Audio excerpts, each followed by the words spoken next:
Welcome back to Tomb of Fate. This is session 75. We return from Gen Con. We had a little bit of Starfinder before, but we're getting right into it.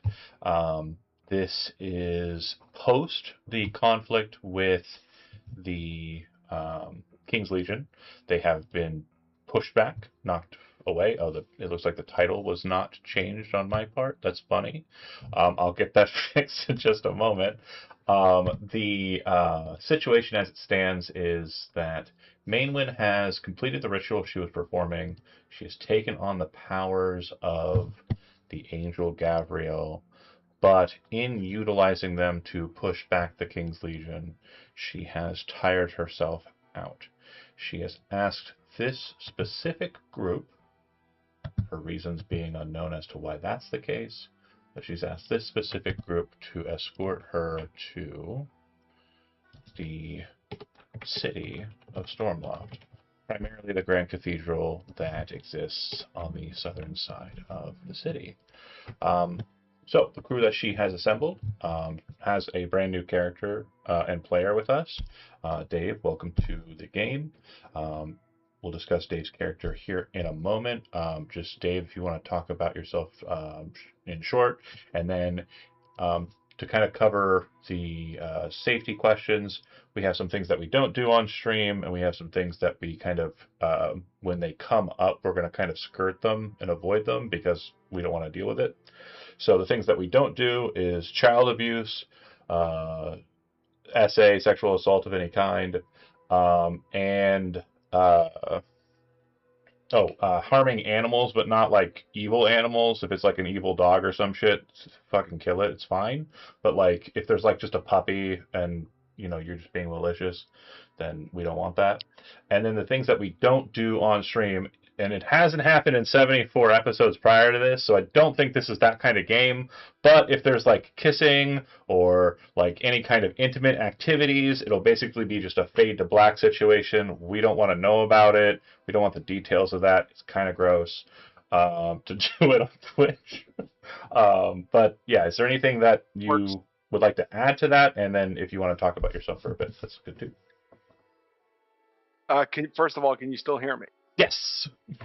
Okay, good. I'm Dave. Got invited by Dan. Has been a friend of mine for a couple years now. Retired military. Currently work as an IT engineer. And sorry if the internet's bad, but I'm on a work trip tonight, so and hotel internet. Other than that, if anyone's got anything they want to know, I'm an open book mostly. And nothing untoward or anything that you can kind of foresee in this game that you'd like to just kind of put on the table so we No. avoid. Okay, cool. Figured that was the case, especially after Just like Dan, it's going to take quite a bit to get under my skin. So fair enough. And then your character. I'm not going to preload this in any way. Just go ahead and tell us about Valerin. Valrin Sarian, he is a Drow elf, or a Drow ranger, excuse me.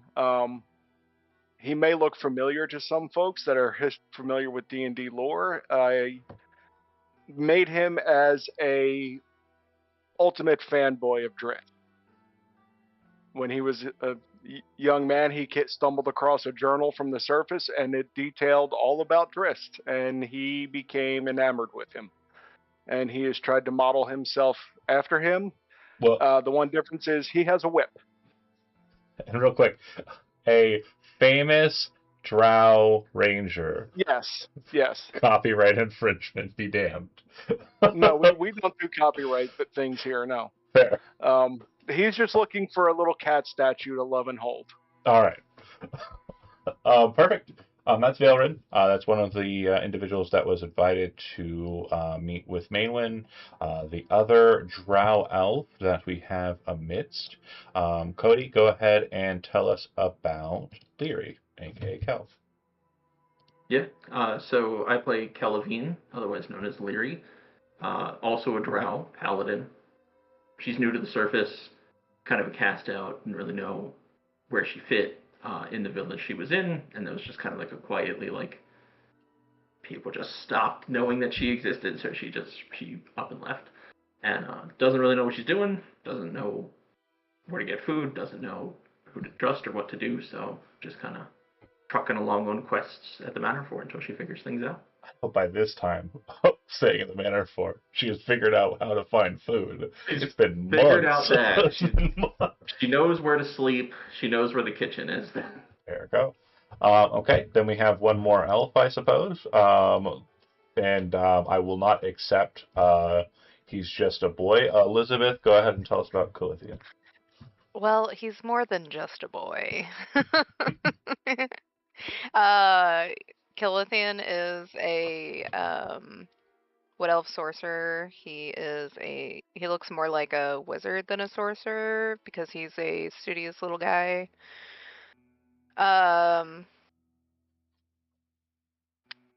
He may or may not be cursed. What's the counter at? 67. 50-something? 67? Yep. So today's going to be a fun time. All right. Mechanically, I will explain this to you, Dave. It looks like, yeah, here we go. There it is. I'll explain this to you, and I apologize ahead of time. Elizabeth and Brent, who we'll talk to in a second, made some very bad choices. And Brent died before he had to face the repercussions. So Brent's character, that's not the one that did the bad thing, and is brand new and awesome. Only similarities is the start letter. Brent, go ahead and tell us about Ra. Who I have to drag up a bit there. Ra is just a little guy, and that is his best description. He's probably been in the fort for a little bit since, especially after this new set piece, and his whole thing is he thinks himself more of a healer type. That's why he's always trying to help everybody. He has a massive bullet that goes around with him named Rose, who he swears is the sweetest, but gives everybody else the evil eye if they're not Ra. Ra's also the runt of his litter, and his name is R-A-H, as in like a raw sound, not like, any kind of other stuff. He's got a floating red orb around him, a weird beat-up hat, and a set of goggles of night on his eyes. You didn't take the party hat, did you? No, I thought about it, but I didn't. I could use it anyways. I'm a wizard. It's for wizards only. No. He's got a hat of vermin on. Cool. Okay, and so this group was given an option. The same option will be proffered to the Thursday group because I'm a lazy hack and a fraud. The first option may be off the table depending on how well this evening goes. Main win. Quest situation. Free roam just about as they've been doing for the last, 10 or so sessions, or to free roam in the city proper. And if you look at our map, you'll note that there's a bunch more city nonsense. The rules of the city are pretty simple. There are red bars on the hex map that are places that you can't move through. Basically, you have to enter into certain areas of the map in certain ways. And then there are direct connections from some locations to others that are a white line drawn on the map. Those are direct connections to a location. So you can move to a hex that has something in it and not get to the thing because it's technically not visible if you do not enter it through a certain way. But that won't matter too much for us because we have decided pre-game that we will be entering into the Burgomaster's Villa and we will be then moving through boat that seems to travel through Torpor or the lands of the Senate of Ravens to transport you in the physical plane. I'm going to pull that up, I suppose, real quick. Let's see. Villa. Activate.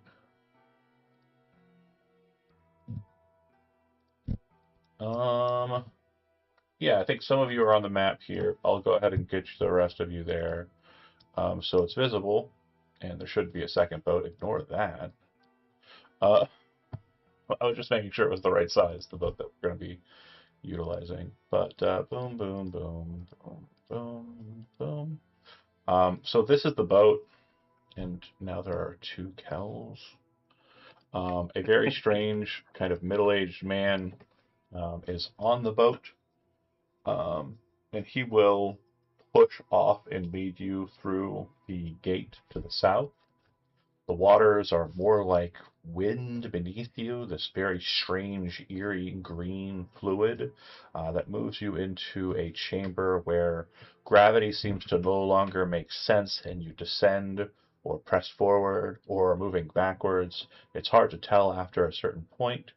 And after you splash out, the man who was manning the boat is no longer present. You are on the boat, and I'd say with relative ease, you're able to kind of catch to the till and kind of like maneuver the boat with ease. Uh, but you come out on a river. The river in question, it sits inside of a city. It's more designed in this section like a canal, really, but it is in sooth a river, just built upon and structured by the engineers of the city. There's a massive promenade bridge directly to the south of where you come out, and this is where the first group that came into the city saw the Grand Cathedral. The Grand Cathedral was mentioned by Mainwin as the place that she needs to go. It does look as though it would be relatively easy for most of you, probably not so much for the massive boulet, unless there are some arcane shenanigans that are being utilized for you to kind of climb up out of the waterway and onto the roadway there. And I'll move you to the actual top-down map. And hopefully that will be kind of an understanding of what's going on here. Basically, if you come up on this north side, you'll be on the road itself, and if you would like to try, you can climb up the pillars that go onto the bridge. That is also an option. It's a bit higher, the bridge, but yeah. How would you like to proceed? I'm fine with just climbing up over here. Okay. Yeah. I'll grab onto Rose and speak the command word to turn her into a let's do an owl. Okay. And then just do me a favor, whoever wants to be the guinea pig, just move your token up and past the dark barrier and see if it'll allow you to move through it or not. Did it not? No. Okay. I had a fear that that would be the case. Oh. There we go. During the trip, I will note too that Mainwin does seem to be very damaged. If you look at her image, and I'll show it to the group once again, because I think this might be the first time at least 2 of you have really seen her kind of up close. She appears to have more kind of breaks in her skin. If you look at her face, you can see that there are sections of her skin that look like they've been fused together by gold. That is now the case on her hands, more on her neck and chest, and the signs of this strange wounding are very prominent on her. As you kind of come up onto shore, she does take certain efforts to kind of perform the very simple task of climbing up, and she does seem to be kind of moving a bit slower than you might like. When I said this is a VIP mission, I wasn't kidding. But you've seen her in conflict before, Calithian. You know that she doesn't really fight much anyways. She's a healer. Yeah, she's more Is stand she back. Go ahead. is she kind of humanoid, like in Yeah. size? Yeah. She looks like a human. Can I cast Find Steed so she doesn't have to walk? Oh, dope. Yeah. Let me go ahead and see if I can't find your steed on here. Don't click the template thing because it's kind of messy. Larry Steed. And the token hasn't been updated. Okay. But yeah, she's got a horsey now. She's a big fan of that. Excellent. I'd So like. we're good friends now after downtime. So Yeah, she's trained you a bit about the Libator's techniques. Up ahead, you can see that the road goes north to south. It does look as though there are two staircases that go up alongside what appears to be a gardens or just kind of small little park area. In the center of the park area, there's a fountain. Looks like it is three-tiered, and it is still operating, working as expected. Water is flowing over and set function. On the western side, there's a gazebo. On the eastern side, there's a small little bridge crossing over a pond. Up on the higher point, you can see the outline of a dead tree. And if anybody has been to Darien Cemetery, you'll recognize the style of tree. It looks identical to the ones that were featured in that cemetery. And there are ravens seated in the tree watching you as you approach. The other thing to note is the cathedral itself is massive. Obviously, you saw it from a great distance, but now seeing it here, you can see that it is quite big. Flying buttresses holding the kind of main section of the structure together. Looks like wings on the the north and south side that probably would house like a working monastery within. Very big location. I'd like each one of you to make a perception check to see if you notice anything hidden. And after you make that perception check, if you have any questions about what you're looking at and would like to kind of focus in on anything in particular more, I'll take those questions.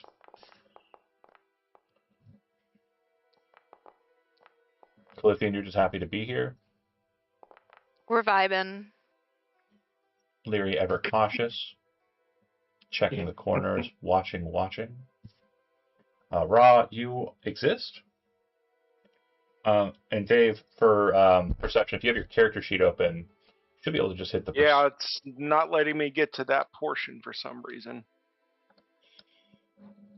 Exciting. Hold on. Yeah, very much fun. I'm staring at my inventory and my weapons, but I can't get to my skills. Is so tabs on the right are just not working? Correct. And I'm afraid to have you bring up those buttons again because it nuked your computer the first time. I mean, we can try it. Yeah, if you select your token, right-click, and then click on the double swords, it'll bring up that.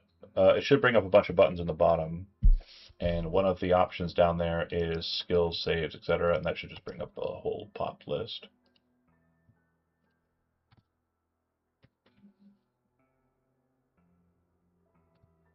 While you're figuring that out, though, I'm going to go ahead and court the 22. Leary, the name holds true. You pay attention or kind of looking at the things that are untoward for you, things that look like they are out of place and strange. Near the gazebo, there's a well, kind of hidden behind the trees. Most people can't see it, but you kind of look over there and kind of catch it. It looks like a pretty sizable well. Looks like it could fit a whole person down it or up it. And it's right near the waterway. Very strange. Typically not something you would have present. Almost like it might have been built for a different purpose. The other thing you notice is that high up on the structures of the church, almost appearing as gargoyles or some sort of statuary, there are a total of 3 massive giant eagles. The one that is kind of placed on the roof in the center appears to have a rider.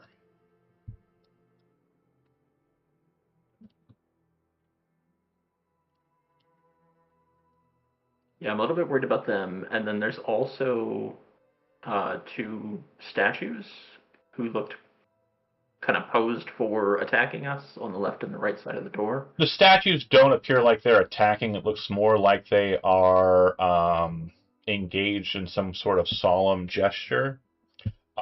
Which, again, to a drow who has never been on the surface and also isn't sure whether this is actually the surface or they're in some sort of dead space themselves. Okay. Yeah, it definitely looks like they're trying to kill you. I was hoping for a spit take. I didn't get it, but alas. You weren't far off, to be honest. What I want to hear. Okay, so whether or not you wish to, okay, cool. Yeah, that sucks. Just let me know. Yeah, let me know what you need, Dave. Just if you need a refresh or anything, that's totally fine. I think trying to have Zoom and everything going probably not the best plan. If you want to shut that off, if you can hear me, or somebody wants to type it to him, that's fine. But Cody, would Leary mention this to the other individuals? And I guess you've traveled with Calithium before, right? Yes, I believe so. Okay, cool. Yeah, but yeah, no, definitely Leary's very communicative about everything that she sees. So yeah, I'd make people aware. All right. It's hard for you to make them out in the fog. Those of you who aren't Leary, but it sounds like she probably wouldn't lie about that kind of thing. I mean, you don't know me. Question. Fire away. If I pull out a spyglass, would that help any or no? No, it's still really foggy. No. Okay. Gotcha. Just wanted to ask. And it was more of a situation of, what do your elf eyes see? And then her elf eyes see it. That's fair. All right. So Cal, distance-wise, they are probably a solid 200 feet off the ground, like above, just to kind of make sure we're putting this into scale, or maybe it's closer to 60 or 70. I'm bad at judging depth, but this one's a little bit lower, only at the top of the cathedral itself. Mm. But definitely, I think, not really in fireball range. Yeah, you definitely have to move up. No. Just light the roof on fire the second we get here. I mean, I could. It's a bold strategy. Not a bad idea. Yeah, Brent loves it. A town?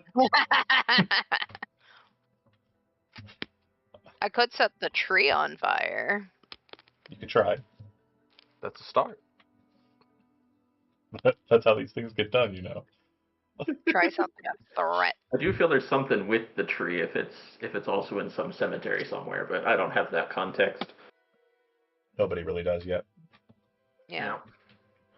We didn't really look at the tree that hard, or the trees that hard. Well, do we wish to move forward or find another passage? There is also the well over here. Perhaps we can inspect the well before we descend? I think last time Leary inspected a well, there was like a bunch of dead bodies in it, so I mean, I would let somebody else do that, but yes, I think that's the idea. could be worse. Ranger, check it out. Okay, so if you move over and you have dark vision, 120 feet with the drow, you'd be able to see down to the bottom of the well without issue. It looks as though a canalway, similar to the one that you entered in through, because remember, you came through that tunnelway, it dropped into the abyss, or rather, it dropped into limbo, and then it shot you out into a canalway that then plopped you out onto the river itself. It seems that looking down, there's a similar columnway, and based on where it is and where it's going, which would be bottom of map to top of map, you would assume that the entryway would be south of you, and you would presume that it continues up towards the underside of the church itself. If you would like to try and climb down it and maneuver, it would be an athletics check, as the rope does not look like it's going to support even the lightest of you. Probably struggles with a bucket full of water.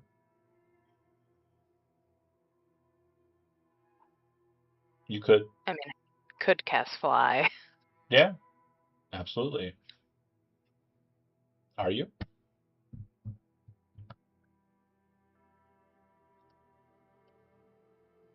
Should I? I'm not answering that. How deep is the well? 20 feet. No. 120 feet. Okay. Yeah. Well, that's instant death. Otherwise. Do you want me to cast Fly on you? Okay. Leary will go down there. I cast Fly. Okay.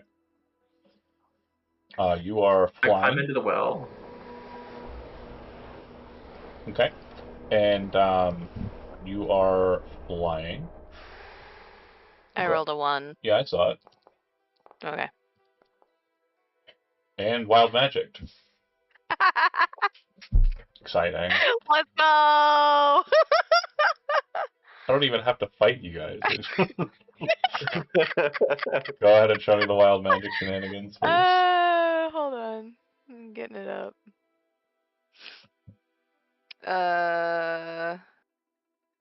Let's see. Draw results. If you click on that wild magic surge at the chat there, Yeah. there you go.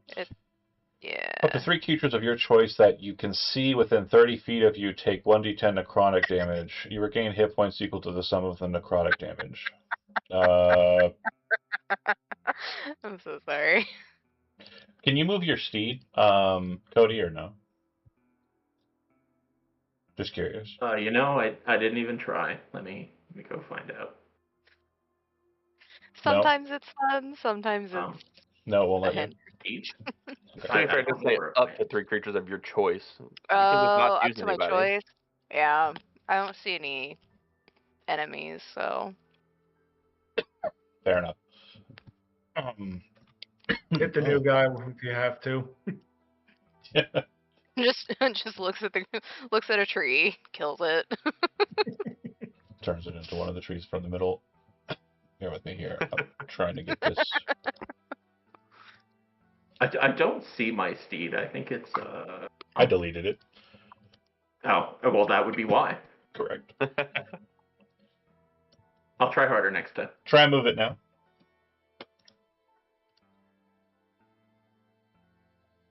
Make sure that there's no dotted lines in its pathing. Thank you. Okay, so based on where you place it, I will move Mainwind to it. Mainwind is on the horse. You are controlling the horse, so yeah, she's very much not kind of like engaging with that process. Kel, you are making your way into the hole, or no? Yes, as I'm descending, you just hear more and more quietly as I go. I swear to God, if there's a dead body down here. Yeah. So what you'll see is that as you're passing down, right about where the water line should be and where you're descending through, you would see that there are 2 pipes that seem to be channeling water into a passageway that goes out. Then, down further at the bottom, the 120 foot, there is a passageway that goes from south to north. So very well below the water line, below the river line. And looking at 120 feet, it looks as though the passage that would go, you presume, under the river, seems to keep going past your dark vision sight. Turning the other way, though, it seems to go about 80 feet and then stops at a dead-end terminus. There are no lights, sconces, artifacts of craftsmanship. It is literally just a brick wall all the way around you. They built a 8-foot tall, about 6-foot wide brick passageway that goes beneath the river. Sweet. Can I proceed on towards the side of the river that is not a brick? Okay, yeah, if you're heading that way, it does appear like the passageway is going to continue for some time. Okay. Do you wish to continue to pursue that direction, or... Can I just kind of make an assumption that it's generally following the north to south road? It is not. It is going east to west. So, sorry, it is going, so it would go, I may have said north on accident. It's going west, which would be towards the chapel, and then it's going east underneath the river. And so if you kind of go underneath the riverside, it feels like it kind of connects with a larger sewer structure Gotcha. for the city proper. And then back the way towards the chapel, it is a dead end. And there's nothing that we can do with the connecting water pipes. It just looks like hopefully fresh water, but probably not fresh water that's just coming down. It definitely has a scent to it. I guess it's the best way to kind of describe it. It smells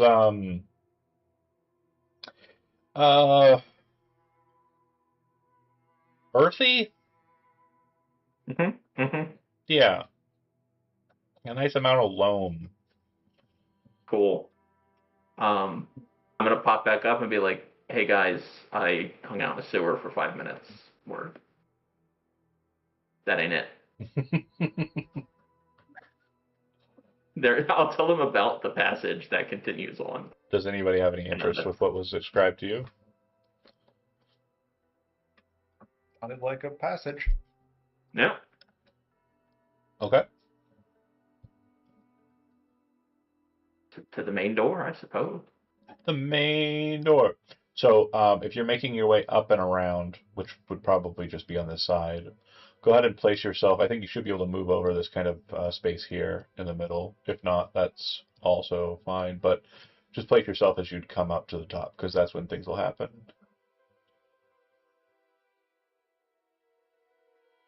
And then, yeah, just move your horse where you'd like to have it be behind you and the like. And I'll move Mainwind accordingly.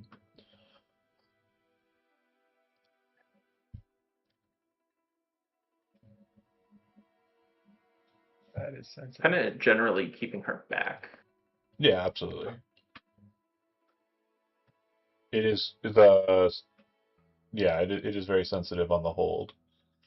Yeah, I genuinely can't wait for you to get it on a real computer. It's a lot better, I promise. Like laptops. Well, it'll be the same computer, just better internet. Yeah. Good. Okay, so when you kind of approach, the tree looks as you expected it to look, and for Cal, it looks even more suspiciously identical to the ones from before, because it too appears to have a dagger lanced into a knot just at about chest to kind of eye level for a person. And as you're staring at that, the crows or ravens are definitely looking at you, occasionally letting out like a caw. And that seems to trigger the eagles, which then descend down in very quick fashion, landing on the steps to basically halt you from kind of aggressing into the church property. There is a wizard mounted on the center one. He appears to be wearing the typical Arcanist robes of the King's Legion. And when he sees you, he says, "I shall protect my master with my life, and with theirs." And he kind of gestures to the birds. "Flee this place, or die." Rude. Are we not allowed to seek sanctuary, or? You are marked. Foully and corruptly, you are serpents, dwelling in the grass, slithering in the waters. Begone, fiends! And he is brandishing some sort of stick at you. It might or might not be a staff. Wouldn't call myself a serpent, but I've been called worse, but I've been called better. What a serpent would say. Vaguely targeted, but Exactly what a serpent would say. All right. It does look like he is going to try and bar you from entering. If entering is your goal, it's going to be a fight, so... yeah. Well, sir, we have business here, so... Then And I just draw my sword. You shall know your new business.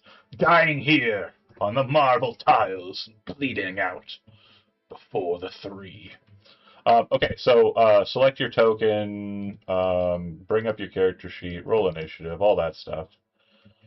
If you want the easy I just turn to method, whoever's closest to me and be like, "This guy's intense." the easy the easy method, if you want to roll it and not get too much to do for the computer, if you right-click your token in the bottom right corner, Dave, there is a little sword and shield bit. If you click that, it'll add you to the initiative column, and then I should be able to click it from there.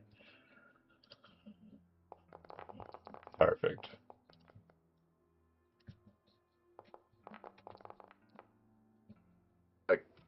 Cool. We got it.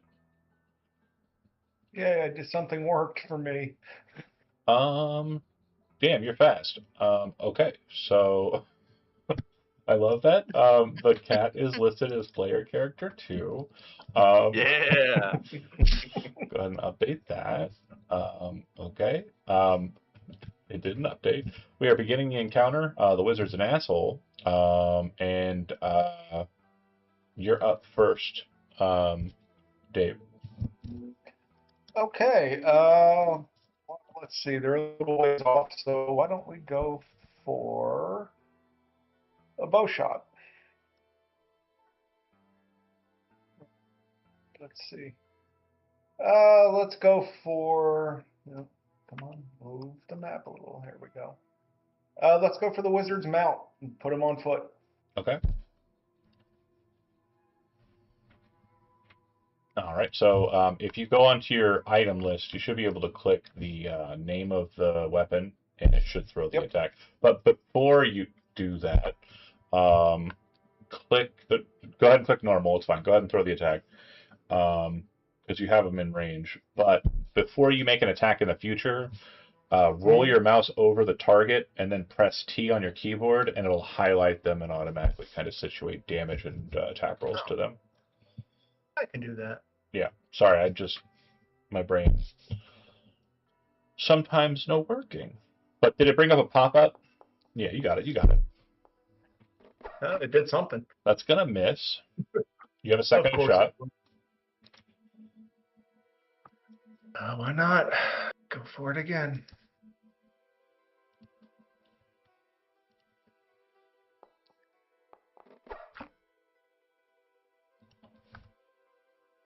That'll hit.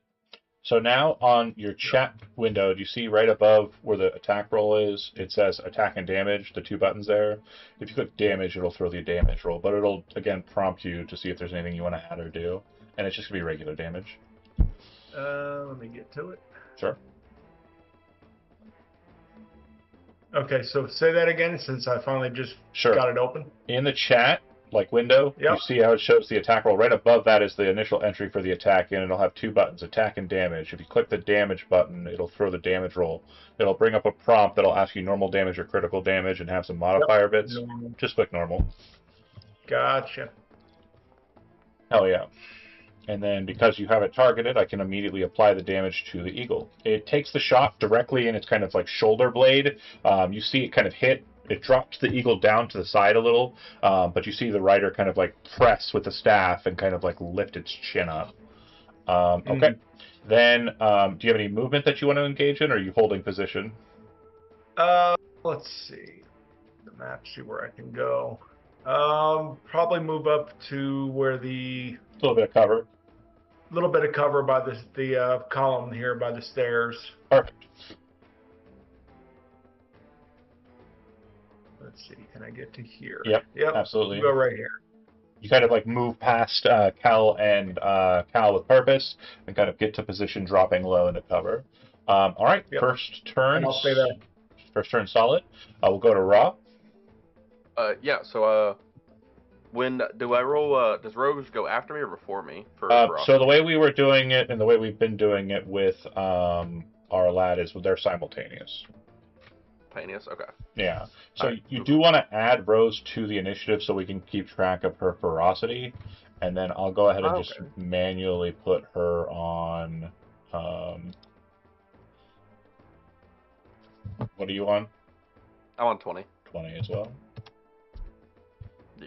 So I'm gonna move her up by 1, I think. There we go. Because I just put percentage integers in there. That way, her turn goes before yours, and we can get the ferocity bit out of the way, but just employ them moving at the same time. Effectively, your turn has 2 actions, 2 movements. Okay, Rose gains 1 ferocity. Sad. Wanted more. But yeah, so as my action, I'm gonna turn Rose back into Rose and not the owl. Okay. And then half my movement speed to mount her. Incorrect. 5 of your movement speed. Don't you have a mounted? Oh yeah, because the saddle of Cavalier. Yeah. Yeah. I'm gonna use 5 of my movement speed to mount onto Rose, and then I'm gonna look to Calithian and say, "Promise I'm not running away." And Okay. then me and Rose are gonna burrow 30 feet underground. Okay. I do think it's hilarious. Like the owl's just you like plop her down on the ground, and you're just like, and then you say the word, and it's just like. This blade just pops up, hopping up on top. Okay, so you are descending 30 feet straight down? No, hold on. How deep was the well that was next to us? It was like 120 feet? It was 30 feet to the first partition, and then down 120 feet. Oh, okay. Knowing that, I'd probably do 15 feet. Okay. Not straight down, but kind of like in an angle, so I end up like right here-ish, you know? Okay. So your token is now a highlight. You should be able to hover over it. Do you see the outline of it, though, when you do? Yep. Perfect. We'll leave the cat there. You're also 15 feet below. I want to make sure you understand something, though. You don't have a burrow speed, which means you are immediately no longer in oxygen. So, yeah. We'll deal with that. We'll deal with that after. What's your con score? Rose's caregiver can ride on Rose while the Rose burrows. Does that change anything? What is that? Oh, is that That's my teacher. Plated protection. Oh, that's actually dope. So like it like brings up its shell around you, kind of like okay, adorable. Good stuff. He thought of everything, John. We love the people who think of everything. That's what we want. And then so your action was moving up, and that's it, right? Yeah, Cool. Just popping her out, and then it was the action to pop her out, and then her movement was to get down there. All right. This bird is going to fly up off of the ground. It's going straight up into the air, so it's going to be about 80 feet up. So it's about, the top of the tree is probably somewhere around 20, 25 feet. So it's like up there, and it looks like it dashed to do it. So it's kind of going aloft. Real quick reminder, Kel, you fought the eagles before, right? I don't believe that I have. Cal hasn't fought the eagles either. Damn, okay, nobody knows the trick. All right, cool. We love that. Uh-oh. Let's just say, if you don't have a fly speed, this is going to be hilarious. Cal, you're up. Cool. Have you ever seen those videos with goats? You're the goats. I thought that was what you were gonna say, and now I'm both terrified and happy. So what's Cal do? Oh my god, are you going to cast a Cal- really high level spell? I think I'm getting some feedback. I from somebody. should, but he's gonna start off with just doing a little hold on. Also, just remembered, how long has it been since Fly was cast? Would Leary still have that on there? 5 minutes is what Kel's... Oh, hold on, I'm hearing myself on your mic, Dave, I think. Okay, I'll try to see if I can fix that. Okay. So 5 minutes. What's the spell? If concentration is maintained, though. 60 feet can hover. When the spell ends, the target falls. Duration. It's still for duration. Target. Yeah, What's- duration is Oh, but it should be 10 minutes. That's 10 the one. minutes. So 10 you got minutes. about 5 minutes left on that. Okay. Sweet. I found Just And in if case you get grabbed, you know you're flying.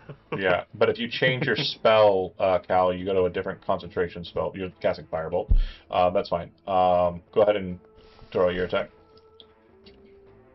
Who the fuck are you? Gen Con buff. Gen Con buff? Yeah. Let's go. Can you still hear me? Yes. Yep. Yes. And I don't Awesome. hear I think myself. We'll go with this.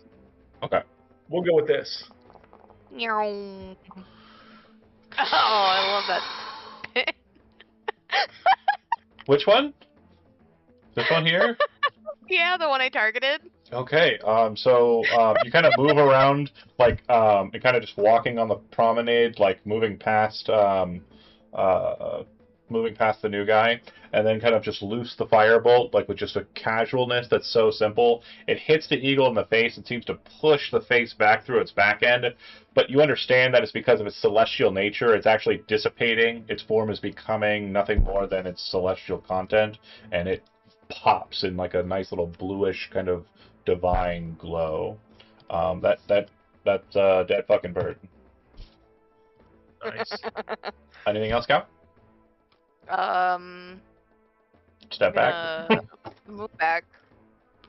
Don't want to just keep walking on the mage. You're not walking down, Cal. Okay, cool. No, that's not him. All right. The other eagle actually operates as the mount. So I'm going to remove the participant for the time being. Cal. Leary's up. Alright, so I am still flying then. Mm-hmm.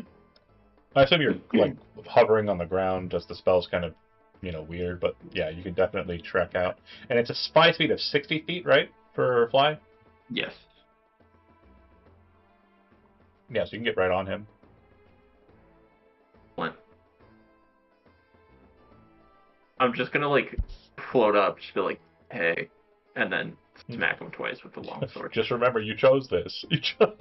I did choose this. No. You say that to the mage.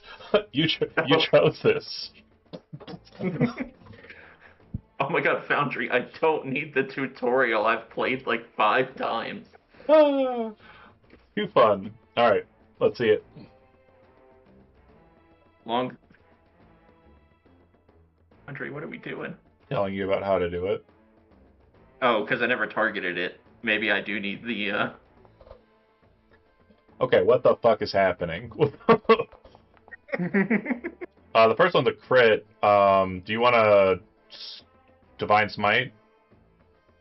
Yeah, sure. And are you targeting the rider or the steed? I'm just gonna go straight for the rider. Okay. So 29's a crit. That's a hit. Go ahead and give me the crit damage, and then click on the smite. He is not a unholy target. Okay. Let me remember where that is. Spells. That's right. And when you click it, it'll give you a couple of options. Free casting against unholy target. You want to do just free cast. Or if you want to spend like a higher level than first level spell slot on this, you click on the not free cast, and then it'll give you the prompt.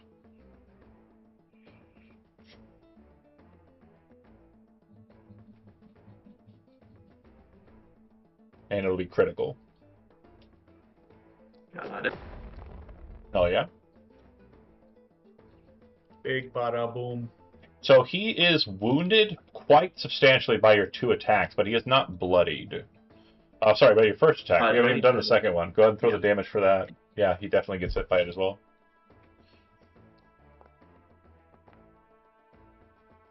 Jeez Louise. Maybe we do bloody him. Alright. So That's for the serpent comment. How dare you? How dare you? So yeah, there's definitely like as you come up and bring about the blade and like this pop of divine energy courses through him. There's a look of terror on his face, and then that second strike kind of like cuts him across the chest, and it's like very dire for him. Anything else from Kel? Nope, that is it. Oh, oops! I clicked the button too much. Okay. So the mage is of a mind to run away. However, he knows if he flees in a traditional manner, you are just going to mutilate him as he flies away on his bird. So instead, he is going to kind of turn on his steed, look up, and cast Misty Step as his bonus action to teleport up onto this balcony here. That's his bonus action. He is going to then target Kel and fire an arcane burst down at you. You are very quick at bringing that shield up to block and kind of like moving like also kind of below the giant eagle to kind of make it harder for him to hit. The eagle is going to also engage here because it is his mount for this turn and this turn alone. It is going to rend twice against you. I'm pretty sure it's going to miss both times, just got a gut feeling. The luck appears to be on the other side of the table today. After like leaping up and kind of raking with the two claws, it's going to immediately throw its wings down and fly away from you, prompting an opportunity attack if you'd like to take it. Sure would.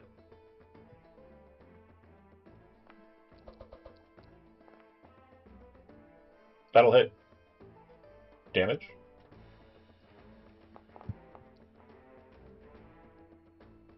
Does it kill? Yes, on the nose. So similar to the one that got immediately pierced through by the firebolt, this one, as it tries to fly away, you lop its head off and everything just kind of folds in on itself and disappears. The mage looks even more troubled. Definitely not a happy camper. All right, Valerin, as you're kind of seated behind that post and you see him pop up there, he's now just like in perfect LOS. Like, he literally is just like this bright red flag of an idiot standing up from his high point. It's just like, make it difficult at least, man. Nice. Just to be sure that, we give him as much hurt as I can, first I'll use a bonus action and hit him with Hunter's Mark. Oh, yeah? Go ahead and if you click the spell, it'll pop it out and I'll be able to add it to him. And it should automatically do all the work for us, but... Click.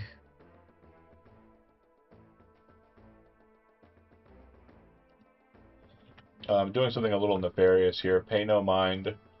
Do, do, do. Boop, boop, boop, boop, boop, boop, boop, boop. Sorry, I forgot to put a blood splatter when Calithian melted that thing, so... That's tell me I can't cast it.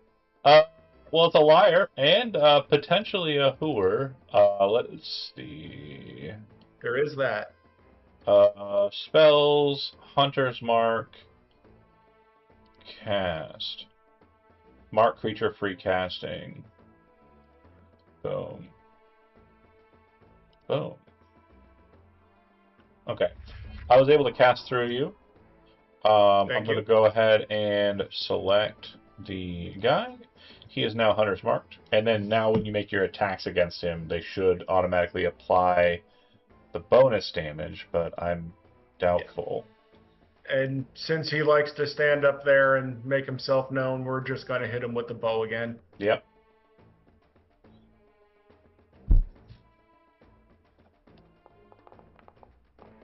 Ooh, okay. So the way fumbles work in this game is you do have heroic inspiration if you want to spend it before I explain something to you. If you don't want me to explain anything to you, this would be the time to do it. But otherwise, I'm going to have to tell you about stuff. You know what? Go for it. Just tell me. Okay, so you're going to roll a 20-sided dice, and if you roll a 2 through a 9, that means that your weapon's condition is going to degrade. If you roll a 1, then something tragic is going to happen, and I get to make that up as I go along. And then if you roll a 10 through a 20, you're fine. Oh, the fumble saving throw. All right, here we go. Oh, you're fine. So nothing bad happens to your weapon. It's just a bad shot. Let's go with the second attack. We will. This is the one right here. I believe in it. Believe in it. Swear to God, it looked like it was going to be a 1 again. I was almost going to cry for you. As you hit him, like dead on, you're pretty sure that that's going to sink right in his face. You see this aura of like red energy that then shines blue, kind of appear in front of him for just a nonce, as the arrowhead is like broken against this magical field. Calithian, you immediately recognize this asshole has mage armor. That's it. Bonus action, and I'm assuming you're staying in cover, right? Yeah, might as well. Burrow time! Let's see the ferocity. Yeah.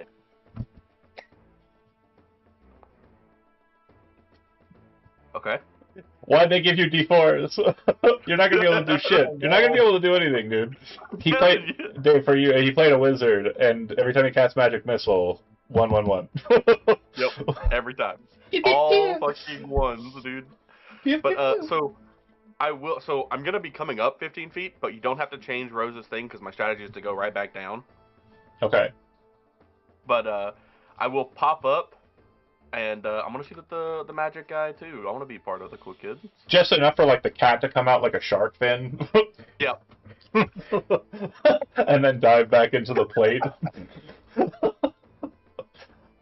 That visual is amazing. I love this cat. I love. Oh, you're taking a shot too. Oh, fucking adorable. Just the Jaws music in my head is great. Yeah, you kind of like, for a quick shot, and go, oh, right, right. Crossbow bolt slams into the brick behind him, and you're like, nah. Down under I go. Okay. I look around, none of my teammates are hurt. Go ahead and move. I just need to know where you're going. Yeah, I'm just gonna move, kind of like to help the shark-like nature. So it went up and then down. Got it. Yeah, up and down. Cool, cool, cool. That's it for the cat and the boulet. It'll go to the other bird who, see now, I think that the bird would shoot.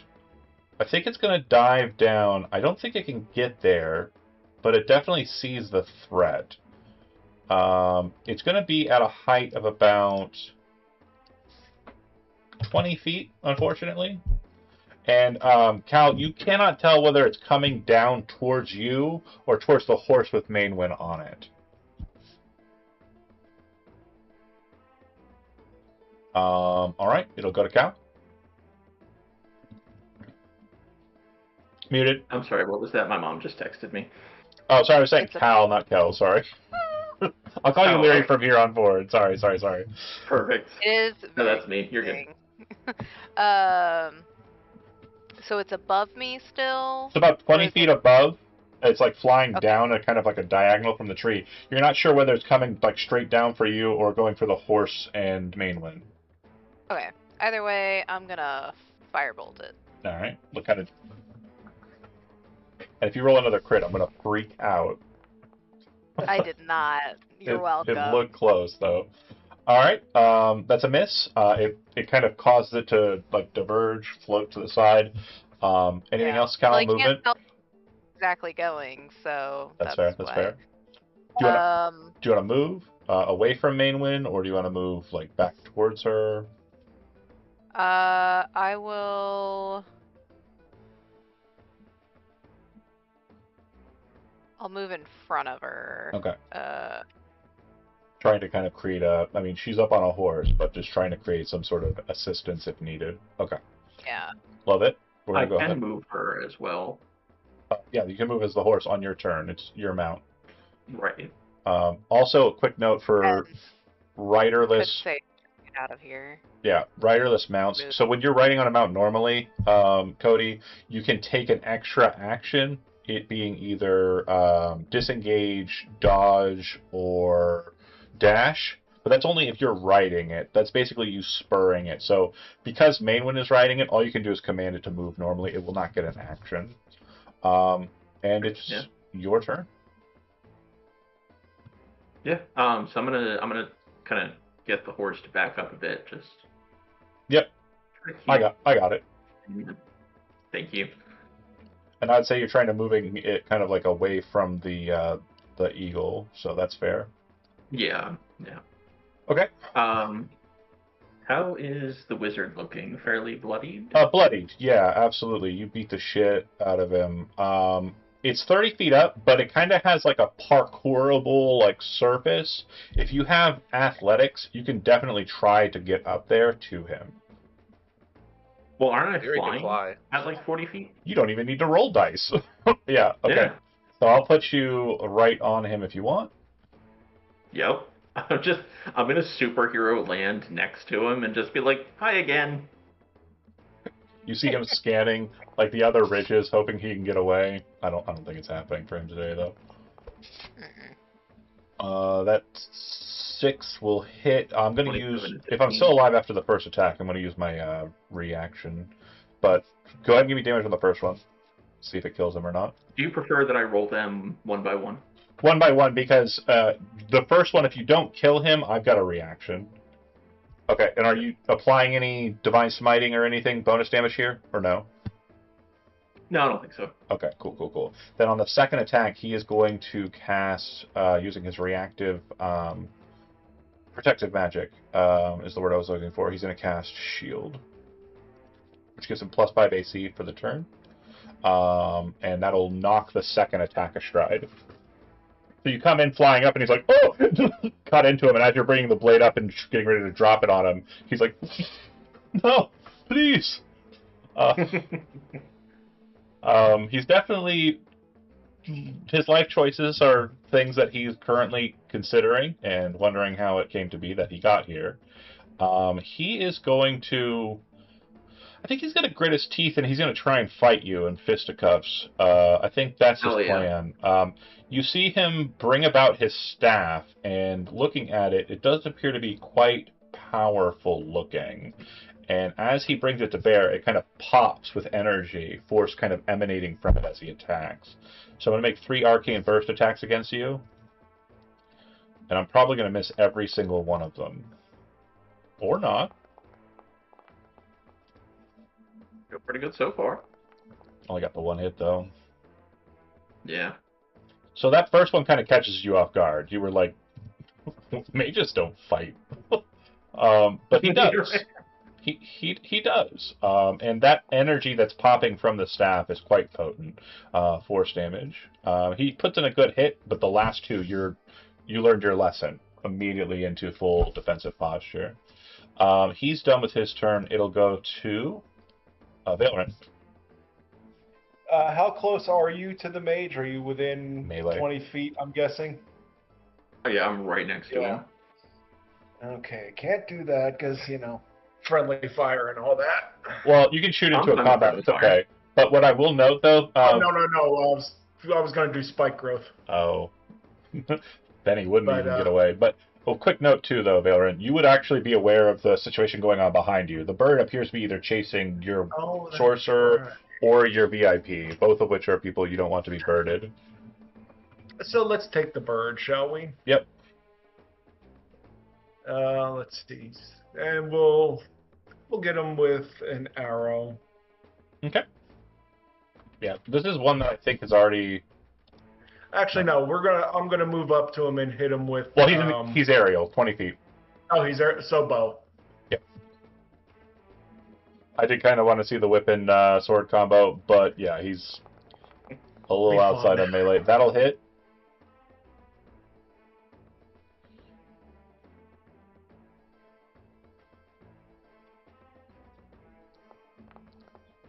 Not bad. And we'll try that again. Okay.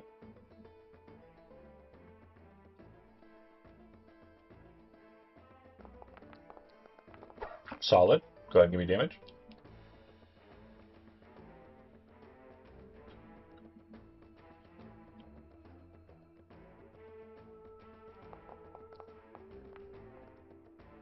All right. I believe it's bloodied, the bird. And you can kind of see like portions of it kind of falling away as you hit it. It does look like it's also deterred. It doesn't look like it's going to try and engage whoever it was trying to engage. It'll go to Rose. Unless you have any movement, Dave. Chicken. Say again? Do you have any movement, or are you holding position? You got a pretty good spot here. Yeah, I'm gonna stay right there for now. Okay. Let's see that ferocity roll.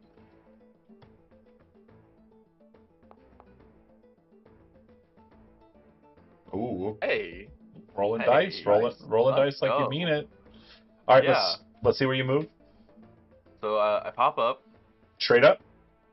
Yeah, just straight up this time to where I'm at. Mm-hmm. I'm going to use 4 ferocity to use a feature. Okay. Usability. Oh, it won't let me use it. Why not? It says that consume 4 of Unknown's ferocity. A companion was not set for this characteristic. Which ability is it called? Bark Quarry. Chosen Quarry is the name of it, actually. Sorry. Is it on your ability list or? It's on my. Yeah, it's my Beastheart features. This creature becomes. I spend 4 ferocity. Is the wizard within 90 feet of us? Yes. When I pop up? Yes.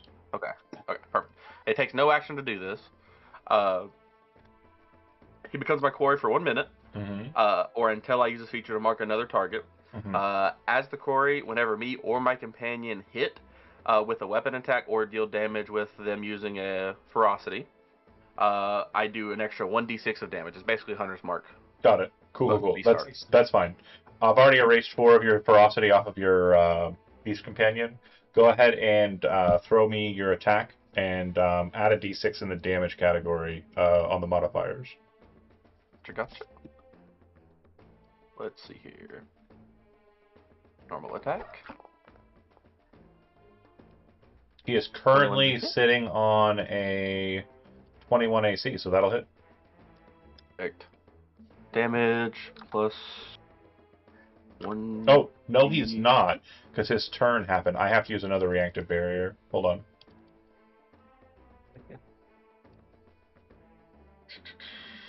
Yep, I got 3 more uses, so cool.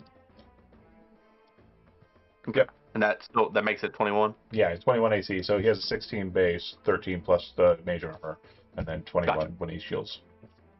Okay, I think I did this right. Mm-hmm. I did, hell yeah. Yeah, that looks dope. Alright. Yeah, you kind of, like, as he's kind of swinging his stick and it's, like, banging against the shield, crossbow bolt kind of slams him against the face. And Leary, you're just kind of like, oh. And you see this massive belay in the courtyard. Okay. Anything else from Ron? Killing that guy. Ron, he's still alive. So, I mean, that's still an option. Ron Rose, you done? Yeah, I'm just going to go back down 10 feet. Okay. I feel like now you've seen the strat. No, I understand. Ron Rose. I understand it. It's cute. I think I put you up 10 feet. I'm burrowing through the air. Let's go. No, that is not a thing. That is not. Reverse burrowing. Reverse burrow. Technically, air is a fluid, so would that be a swim speed? No. God, he already did this. Stop. No. We're really trying to make it happen. He was saying, if the water is attached to the earth, is it technically earth so I can burrow through it? And it's like, I just don't want to talk to you anymore. I'm gonna grab. I think I'm gonna grab Cal. I think that's what's happening here. The bird gets 1 or 2 attacks against Cal. So first one, I didn't target you, but I think that hits because you have like a yeah. I didn't AC. cast mage armor, and it would have hit anyway.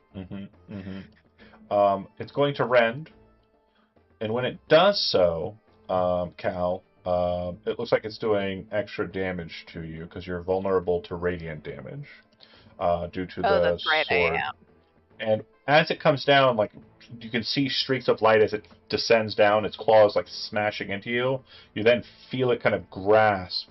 You are currently grabbed, and it is a DC 13 to escape.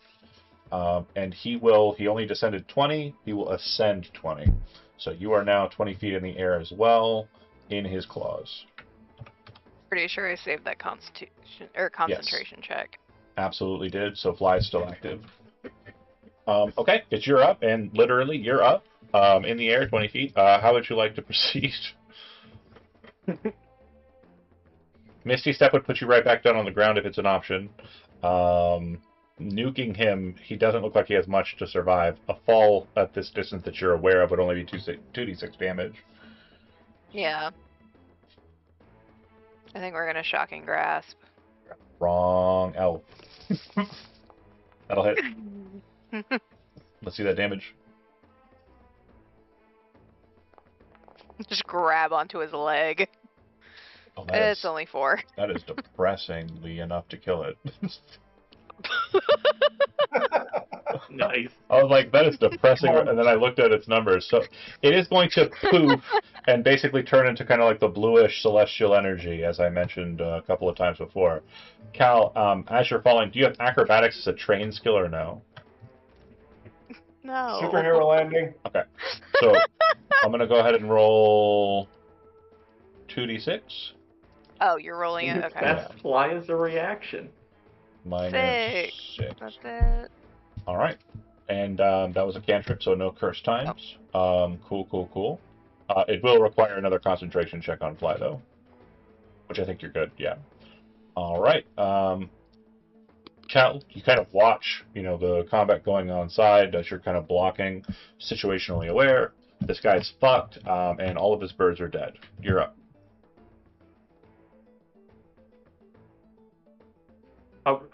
For a second in real time, he can see Kel trying to think of something clever, and then she's just like, fuck it, and just attacks him. What should I say? That will hit. That will not hit. I just used reactive barrier, so he's got on a 21 AC. That's rude of him. It's not good enough. Go ahead and be damage.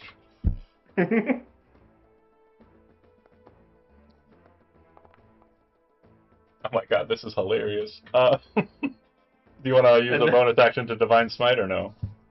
Yeah, I think that's a solid plan here. Don't roll damage, it's fine. But do click the thing so we get the spell used. You would have chatted him had you not. Dave, you're new to the community, but we'll explain the tropes and memes and bits and stuff as we continue. Chad was a person who was in our community, still welcome to be here if he wants to. We love Chad. But Chad had this curse where anytime he was trying to kill a monster, especially in like a dramatic and important situation, he would hit it for a lot of damage, but just enough to put it to exactly 1 hit point remaining. So there are, normally in D&D, you have dying and bloody. These are the 2 states. Bloodied is half your life remaining. Yeah. Dying is you have none. In ours, there is also chatted. If you have exactly 1 hit point remaining, you have been chatted and you are in the chat condition. Nice. Anyway. Same thing happened to my daughter's group. That Chad. Just completely smash into the shield, and it kind of rocks the shield, which causes him to kind of cause it to dissipate for a second. His fingers kind of clenching, and in that moment of weakness from his barrier, you just drag the blade straight into him. Do you want to knock him off, or do you want to keep him up here? Oh no, I want to knock him off. Yeah, it's like a beautifully Sparta. Yeah, beautifully clean cut, and he kind of falls down in 2 sides, 2 halves, as you cut him from shoulder to hip, and he just descends with a nice thud on the ground. Well, 2 thuds technically. Yes, exactly right. Correct. It's like a double tap. Nice. You pop up from the earth, and when you do so, I believe you get 1 last ferocity on the bit there. And does ferocity go away at the end of combat, or when does it go away? That's a good question. Let me see.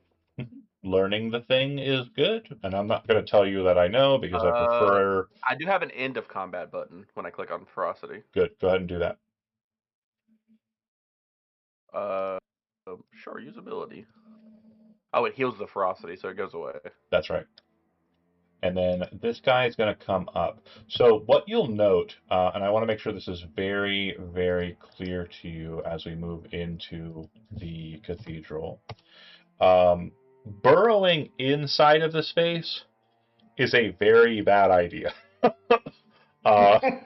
I just want to make sure you understand that moving happenstancely through construction is a problem. The other thing you would have noticed while you were down there, more Rose would have noticed, is that she does not want to go anywhere near the tree's underbelly. She will not. Okay. And also about 20 feet down, it is a absolutely hard granite that cannot be burrowed through. Okay. The same is true of the structures that we kind of went through. There's like a brick layer on a very hard stone. That said, there does appear to be a main entrance. If you wanted to, you could try and maneuver about different spaces, but once Mainwind kind of returns to the group, it does seem that she is moving with intent towards the center door. Whatever she wants to do, it must be the case that it is in the center hall. Yeah, I'll look to Cal or Calithian and be like, "Are you hurt? You need healing?" I think I'll be fine. Okay, I'm not bloodied yet. I got you. And then we'll walk forward. And Leary, do you kind of just like grab a hold of like one of the flag banners off to the side and kind of slide down very swashbucklery? Yeah, I love that, and I'm gonna use lay on hands on myself as well. And so what you'll note is that these two smaller chambers here, they look like they have passages that go into the space, but it doesn't look like it would be more of a different access than the doors, just putting you 30 feet above the doorway. The two passageways that are to the right of that on the balcony lead into bell chambers. And it looks like monks or something would probably come out here and ring these bells on the front side of the cathedral. Whatever signifiers. The doors themselves do appear to be lightly ajar. Very easy to kind of push them open. You're just doing one on yourself? I thought it was supposed to be more, but When you click on the healing button, it'll bring up a roll, and you want to raise that amount. Go ahead and do that, and you should be able to get it back up to where you need it. And then for your purposes, Dave, Valerin is only able to recover one of the many arrows that he put forward. A lot of them kind of slammed into walls or shields and kind of broke. And then Calithian, the angels to the sides of the structure here, they appear to just be kind of very bland, mundane caricatures of angels, specifically in like kind of the it's not even worth noting as angelic.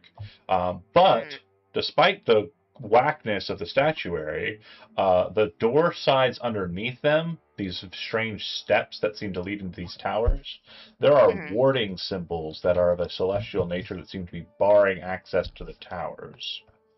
And that'd be the tower on the right and the tower on the left. If you wish to... Is it like the wording that I've seen before? It is similar, but different. It's more like the markers that you would have learned about from your study of the Gavriel corpse. Yeah. These are like celestial words that are barring them. You can't dispel them like a ward, like your typical wards. It would be a bit more of a engaged process, but it is something that you're kind of sure you could do. If I have time. Anybody have anything they want to do on the outside before I discuss the next narrative beat? I don't think so. I'm good. Would Rose's tremor sense, would she feel anything on the other side of the door, like a person waiting in ambush or anything? The floor that she is on and the wall that it is present on are not connected. Oh, okay, gotcha. Yeah. So it's not made out of one solid piece, and the interior space is very much kind of a loft. So because there's shit underneath. Mainwind will walk up to the tree once everyone's kind of situated, reach out for the dagger hilt on the tree and touch it lightly. She will then pull from her robes her libator's vase or libator's pitcher and pour water onto the dagger wound. Once she has loosely covered it with the wine of passing, she will then place her hand on the hilt of the dagger and draw it. Calithian, different to what you had seen, The dagger doesn't come out rusted and brittle and breaking. Instead, it comes out perfectly polished, smooth, and very sharp looking. She'll take it and kind of just drop it off to the side of her, place her hand on the tree, and mutter some words under her breath. Calithian, since you're the only one that's terribly close to it, she says, "Pass quietly, my friend." And when she says this, the ravens will fly away. Then she will turn and look to the cathedral like it is her intent to enter. Someone you knew? No. No, I've never known them. I just know what needs to be done. Unfortunately, Fair. this place is built on death. That's why I had to come. Well, I will be, well, by your side, I suppose, while we're here. If you wish to enter, let me go before you, if in case there's a trap. Of course. I run and pick up the dagger. It is a silvered dagger. Never know when you might need one. She will dismount the horse, and she'll kind of look to you, Leary, and say, "The horse can serve as our guardian outside. You can communicate with it. If something were to come towards us from behind, we will know." Lyra's just like, indeed, and just kind of sets the horse up kind of right in front of the steps. The chamber door, the door entering, is big enough for the horse or the belay to enter in without issue, but she does seem to kind of maneuver on her feet and stay a distance behind the group as a whole. I don't think that the setup I have is 100% accurate, and you're free to maneuver like who's first, who's second, once we get on the interior, which we are going to do now. But to kind of give you an understanding of what you see when you enter in Valerin, as you're entering first, is there are a number of pews that line the left and right side. They are about 20 or so foot distance away from the very beautiful looking stained glass, which you presume is kind of inside of the flying buttresses that are kind of on the exterior of the cathedral outside. Looking up ahead, it does appear that there are more pews kind of in the center, kind of packed together, and this appears to be like the main audience area where perhaps nobles or more regal individuals might sit. To the left and to the right, there are large passageways that seem to exit out into the structures or perhaps openings that are kind of on the north and south wing of the cathedral proper. On the very far side from you, you would see that there does appear to be a gallery for musicians that does have musical instruments that are still lingering about. Doesn't look like they've been played in quite some time. The fog is present inside of this space, so it is a bit difficult to see. However, despite the fog, there are these immense beams of just hollow gray light that come in from the stained glass and seem to magnify directly on a statue of a female angel with a sword pointed down at 3 demon or devil creatures. She is lifting her hand up. She appears to be reaching for something or holding something aloft. The columns around this area, you'll note, are apparently of a metallic nature. They appear to be the pipes of a massive organ structure that appears to have been built into the statue and into the walls of the northern side of this cathedral. There are 2 other angels above, and it does appear that one appears to be trying to aid the angel who's lifting themselves aloft, and the other is trying to pick off the creatures that are haranguing her. Calithian, with your understanding of Gabriel and the knowledge therein, the one that is trying to help appears to be a depiction of the angel Gabriel. The angel with the bow is not an angel you're aware of yet. Okay. You can definitely roll religion if you want to try and, have plucked that from a book or something, but up to you if you want to I try. can try. Yeah, I welcome don't to. have to be trained in it, right? You do not, because you've studied. Yeah. This is a kind of. Red. It's, Or not. it's definitely not an kind of situation. It's kind of like a. The fuck is Oh. that? Maybe. Oh, I got it. I don't got it. Why are they here? Who are you? Big bird people. Yeah, there does appear to be some sort of stories in the depictions in the stained glass, but then again, we don't have anybody who's very religiously trained in this specific faith. The last point of order would be that the star in the center is indicative of an Ashtari cross, which is the divide of good and evil. Real quick primer for you, Dave. The deities are very simple, and you probably would have heard about them as your character's been in the Minor Fort for a bit. There are 3 gods.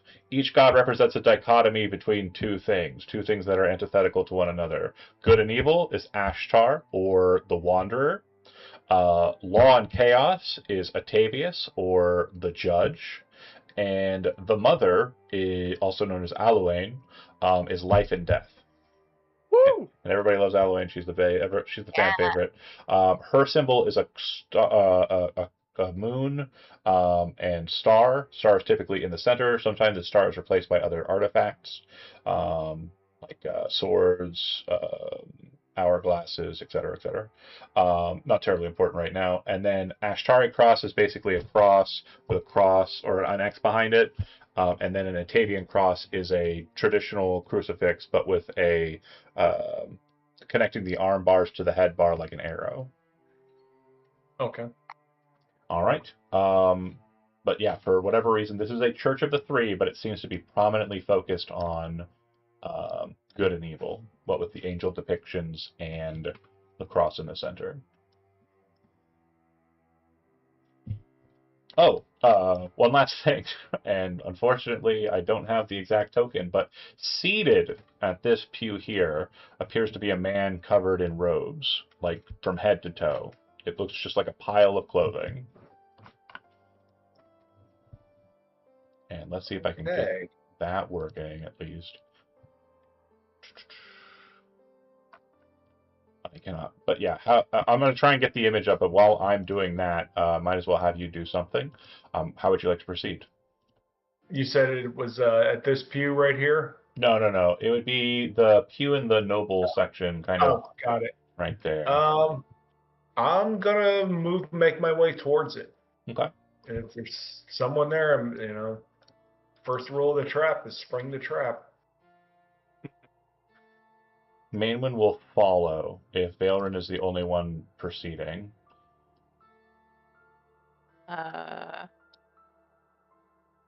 Also follow. Pause here. Oh. Let me get this situation figured. Yeah. Dungeons and Dragons. Character art. Click.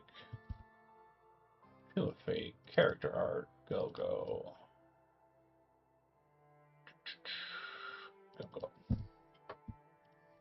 The individual does seem to be covered in very brightly colored sashes, robes, garments, what have you.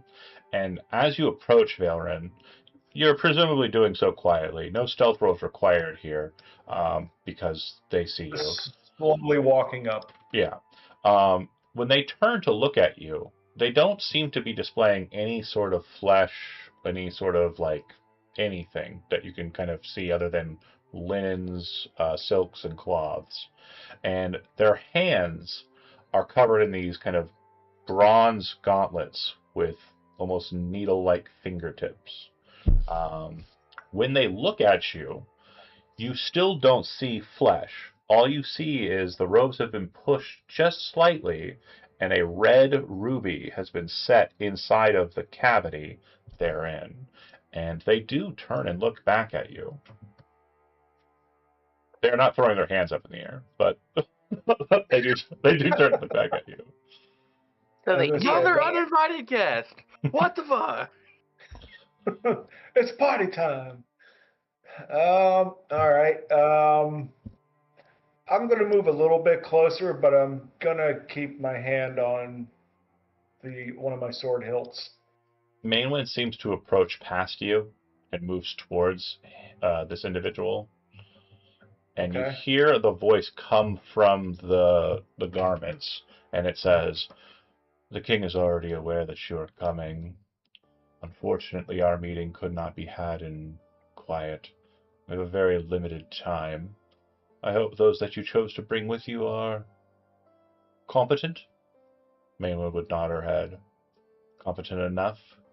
I don't think they will have any trouble with the king's legionnaires. He's not sending anybody of name or repute, is he?"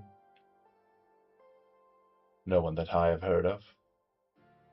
"Doubtless they should be fine, then." "Will you be helping them?"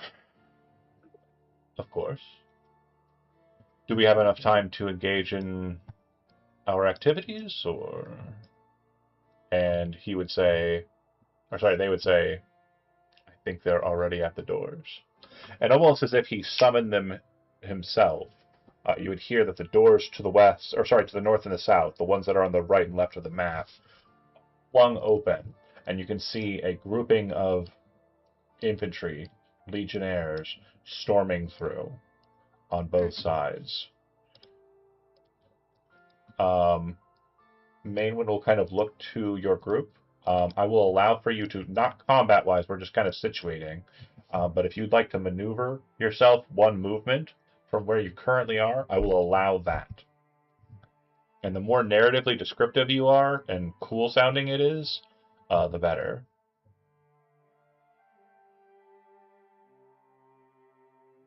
So, Leary, you move up. Are you doing anything like situationally cool?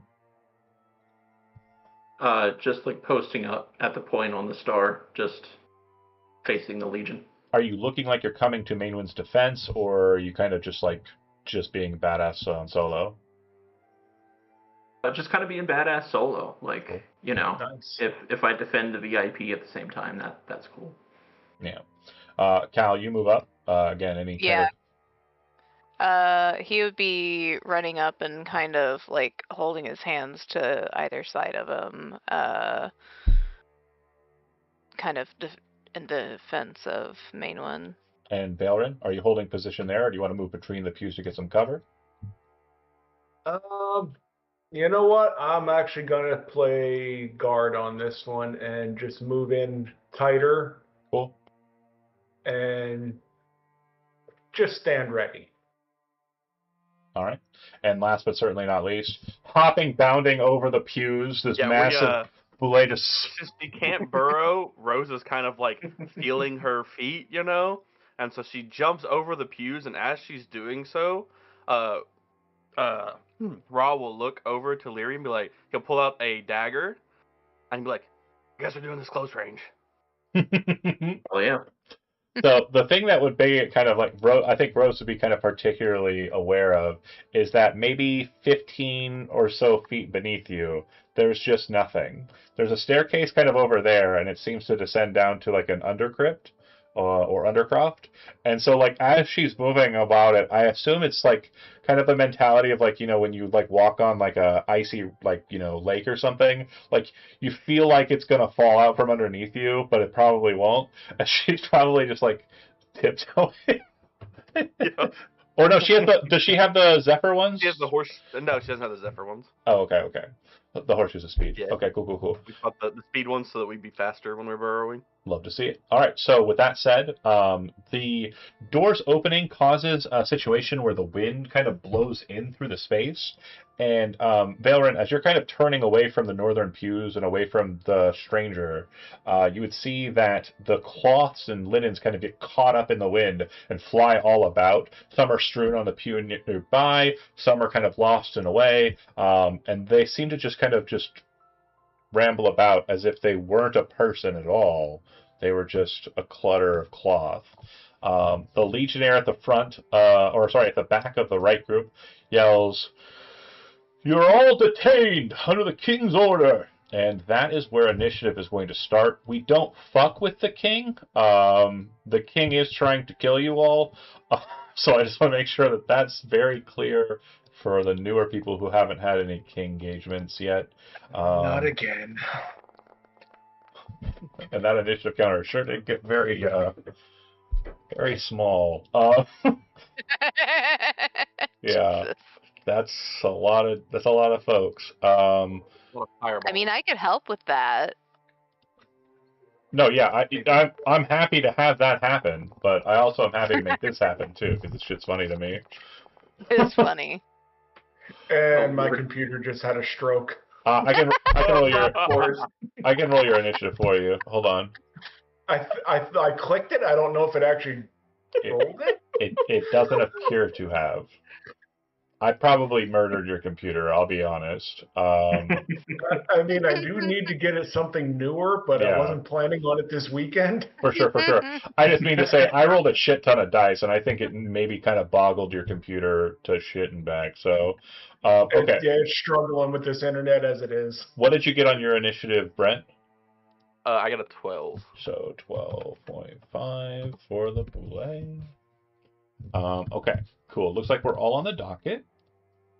And then this baby cat apparently wanted to hang out and is here now. Hello, little baby cat. You Baby are cat. Dumbo. But cute. Yeah, Dumbo. that's fine. I can't argue with that. And then I hit begin encounter, and we start. So having a great initiative and a bad computer is a bad combo. You back in? Yeah. All right. So, however you'd like to proceed. You know what? I'm going to start off with spike growth on the group in front of this group here. Okay.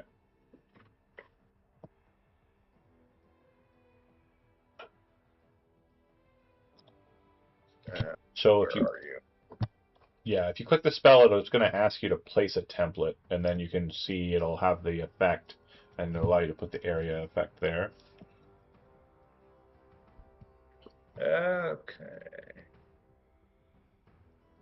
And it tells me I don't have any spell slots, which is interesting because I didn't cast any second level spells yet. Have you taken any damage yet? No. Okay, cool. This is easy then. All right, try it again. I think the only spell that you cast was a Hunter's Mark. And it was Hunter's the Mark. free cast. Yeah. All right, And you're let's still try that. technically concentrating on it too, by the way, Oh, so I can move it. as a bonus action for sure. Yes. All right, spike growth. Let's see it. Let's try. All right, and then it should have brought up a template on the screen already, and then you should be able to plot that where you want it. Perfect. Oh, we love tentacles. They're my favorite. Cool. Damage will not be applied until they actually maneuver. Yeah. Absolutely. Let's see. Can I move this to... I see. Okay. So I'll just have to kind of pick out the guys from it. That's totally fine. Okay, that's an action. Bonus action, maneuver the Hunter's Mark. Are you moving it to the other side? Yes. Let's see. Who was the braggart that said we were? This asshole. Yeah, let's put it to him. Okay. Let's move it to him. And then you should, when you click it, it should say, I don't know what it says. I'll be honest. I know you can move it, though. I'm just not the guy who does Right. Let's see. Hunter's marking. Move mark. There we go. There it is. That's the one. And then if you click that, it should... Did it bring up a prompt or anything, or no? It's telling me to cast it again. That's fine. And then I apply. Okay, good deal. Okay, and then that'll be your turn. Unless you have any movement. No, I'm going to stay right here. All right. Lyra, you're up. Right. Leary does not have much in the way of crowd control. What we are going to do... I'll be honest. I'm pretty sure the people on the right are going to get blown the fuck out here in a second. Maybe. It looks like a lot of them are actually kind of higher on the initiative count. Yeah. Let's see about dropping. I hope this doesn't fuck things up for everybody else. Darkness right here. Ooh, that's fun. And they're just going to mill around in there for a little while. Okay. And then you still have movement and bonus? I think I'm going to stay planted. Okay, sounds good. And your turn, and then I believe it'll go to this guy here, who is going to make a wisdom perception roll. So just wisdom, normal. He is actually capable enough to kind of understand that pressing forward is the thing that we were doing. So he's going to rush out. His action was to make the perception roll, so he's done. Perhaps literally. This guy is going to do likewise to see if he knows how to get out from here. He's also good, and he's going to bolt out. Then it's going to go to the other side here. 1, 2, 3. So he's going to take the spike growth damage, looks like 2 times. Nice. Go ahead and give me the spike growth damage. When you click on the spell, it should say like a couple of options in the pop-up, and one of them I think is just damage. 2d4 piercing. Yeah, I know. To click it so it's like rolled on the table. Yeah. No, I don't want to cast it. Is it only giving you a cast option? Yes. That's weird. Hang on. Let me try something different.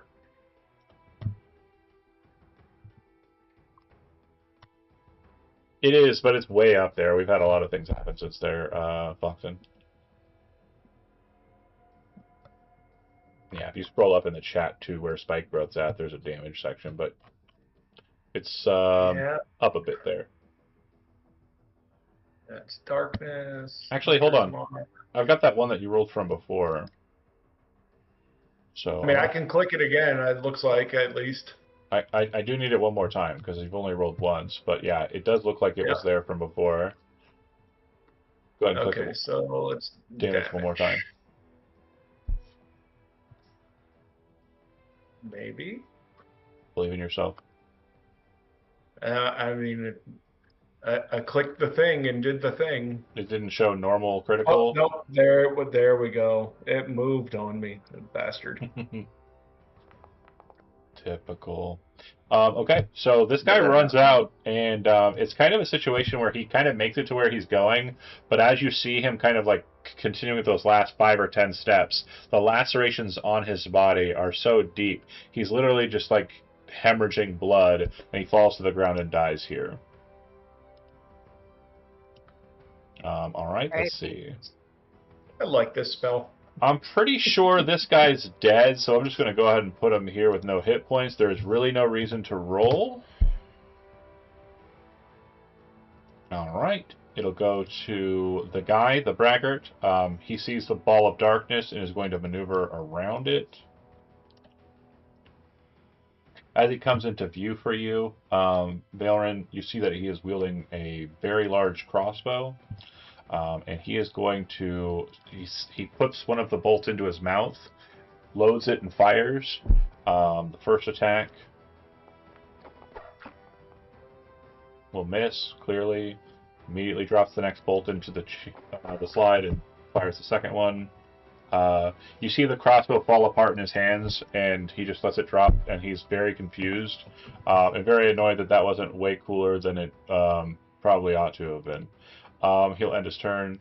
It'll go to I'm just gonna yell, "Didn't go like you wanted, did it?"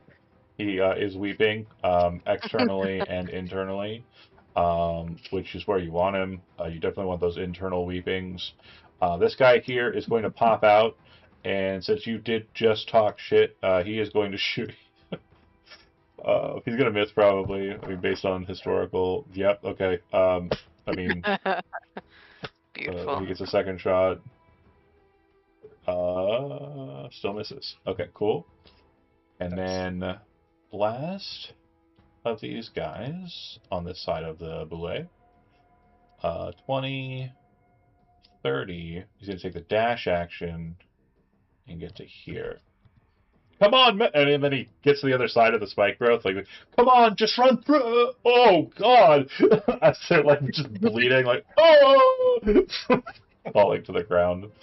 Comrade mangled. Yeah, he hears another of his allies rushing through, trying to escape and being mutilated. Again, he moved through more than 2. There's no way he survives. Nice. They have 9 hit points. They're good if they can get into combat. Very rarely the Yeah. case. Otter though. We call them crunchies. Oh, Technically, Calivian should go here instead of yeah, Rose. I see you. Hold on, I'll fix it. Update participant 12.75. Update. Then shift back 1. Calithian, you're up. All right. They are probably inside of that that darkness. If you were to center the darkness, you could definitely put a fireball down right on the center. But outside of that, Right I'm here. probably gonna say, because you can't see in the bubble, you're probably not gonna think too much about micromanaging its position. No. If you want to cast a leveled spell, it's entirely up to you. If you want to do that. Oh fuck yeah, I Curse continues. do. What number are we at again? 68 currently. If you roll a 1, that'd be dope. Nice. Damn. A Yeah. lot of pressure here. So I'm going to bucket we ball. Actually, no. Save Aw. that for later. You Are you said gonna do- right in the middle. Yeah. That's probably where you'd more than likely target. Yeah. And I think that gets all but 1. Okay. Go ahead I'll- and throw the damage. If it's more than 18, then I think you kill everybody inside the circle without issue. It's It 23. Okay, so delete. Hold on, 1, 2, 3, 4. Oh, hold on. I 5. have to roll my eight. other dice. Yes. Damn.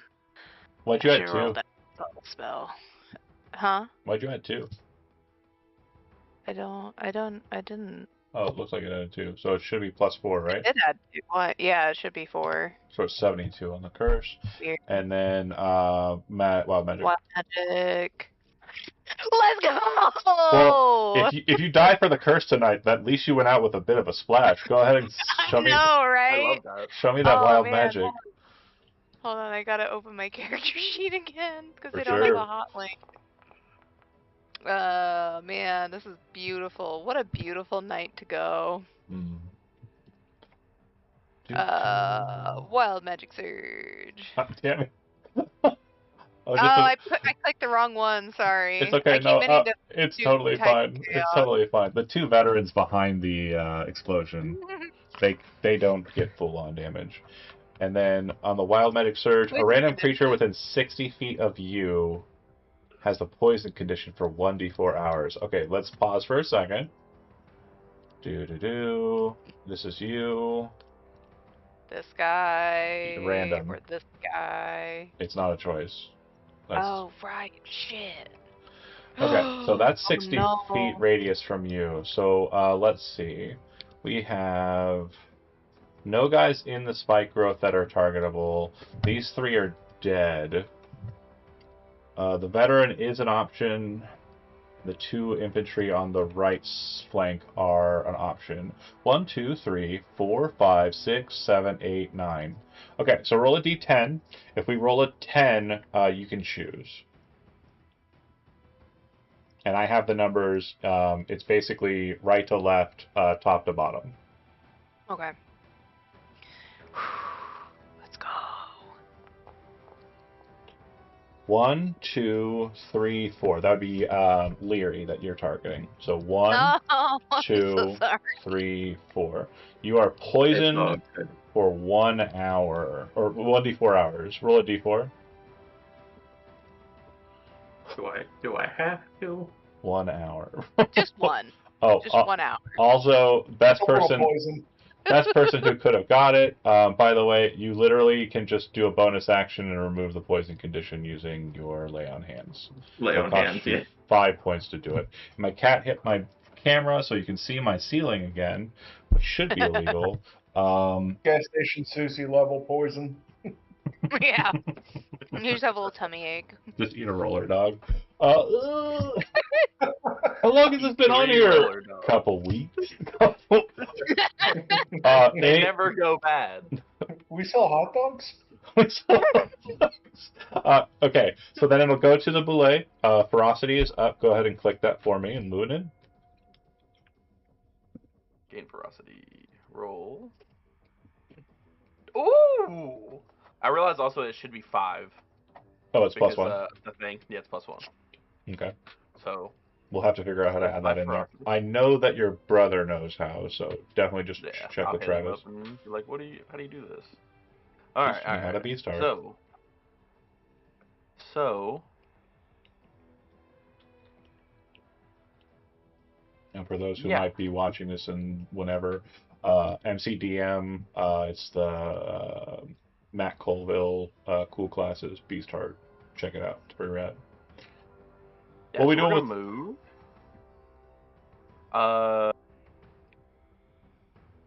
So if I have Rose do, Deadly Leap. Okay. What's Deadly Leap do? Oh, hold on. I think it's okay. Never mind. I have to have 8 ferocity for that. I don't have that yet. I'm close though. But I won't be close because just No. Damn it, cat. Stop being Dang, bad. Shimby's being stinky He's a today. poop butt. we're just gonna move up. Targeting this guy. Rose is going to use 2 ferocity for a violent attack. Okay.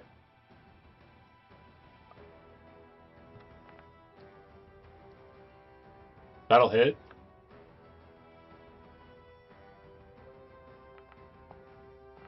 Nine damage. Okay. So bites the guy clean in half. Yes. Scooby snacks. And then I'm actually just going to Actually, I'm going to make it more interesting. Noses him right in the belly, then opens its mouth and rips him in half. I Way love that. cool. Opposite of a bite. Why? Wait, Why Scooby snack? then on my attack, I'm going to look at the guy up here. Crossbow shot him. And I'm going to shoot him with a crossbow. As it's running forward, and there's just gore exploding in front of you. That'll hit. 14 hit that guy. Yeah. They're wearing light armor. Roll bad damage. It catches him in the shoulder. He's fine, though. He'll live. For now. He's bloodied, though. Heck yeah. Alright. That's it. And then Rose is going to move back. Oh, okay. Yeah, it doesn't provoke opportunity attacks from a dead guy. Yeah. Cool. End your turn. Now the fun times. This guy is not in darkness because the darkness is in the center there. Just outside. He's going to follow his ally, but he is going to dash instead. Almost slipping on the blood that's coursing from his ally there. That's his turn. Been amazing. This guy will go around, seeing the situation, also kind of not happy about it, but he understands his job. It is to die for the service of the king. Booking it straight on. Looks like he is brandishing. All of these guys in blue here are brandishing great swords with an eagle kind of crossguard. Very much look like they are knights in training or veterans of the warrior class. Okay, let's see. We got a guy in here. He's going to become nothing more than string cheese because they have to get out, and I think almost all of them have. No, this guy's fine. He can step out and he's good. No damage.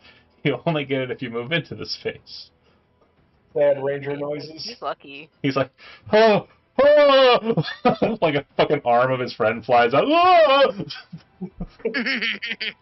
I think I'm going to make him make a wisdom saving throw, just because I think it's funnier this way.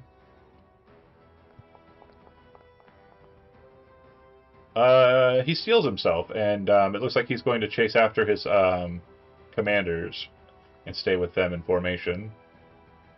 There is a very noticeable sign of panic. This guy also is able to get out of the box without murdering him. And he's going to kind of move to here. And then kind of dart across the floor to get to his allies. Yes, And please group. that's unfortunately what they do. This one is too deep inside to live, so he will not. And then last but certainly, one more guy inside the spike growth absolutely getting maimed and mutilated. So spike growth and fireball apparently are the MVPs. It'll go to Dave, Valrin, you're up. And your marked guy is this asshole back here. Okay. Choices. Is there anyone that I can see that looks bloodied? No. Oh, yes, this guy here. This is the only one that's bloodied. Okay. You know what? That's because small cat-sized crossbows are cute. Oh, Hey, remember the Hello Kitty attack is a bitch. oh, don't shoot me, baby You know what? I'm gonna target this guy here and hit him with Thorn Whip. All right. 30-foot range for Thorn Whip, right? Yeah. Yeah. Yes. All right. Go ahead and give me the attack. Let's see it. There's the attack. All right, and then that'll hit. Go ahead and give me damage.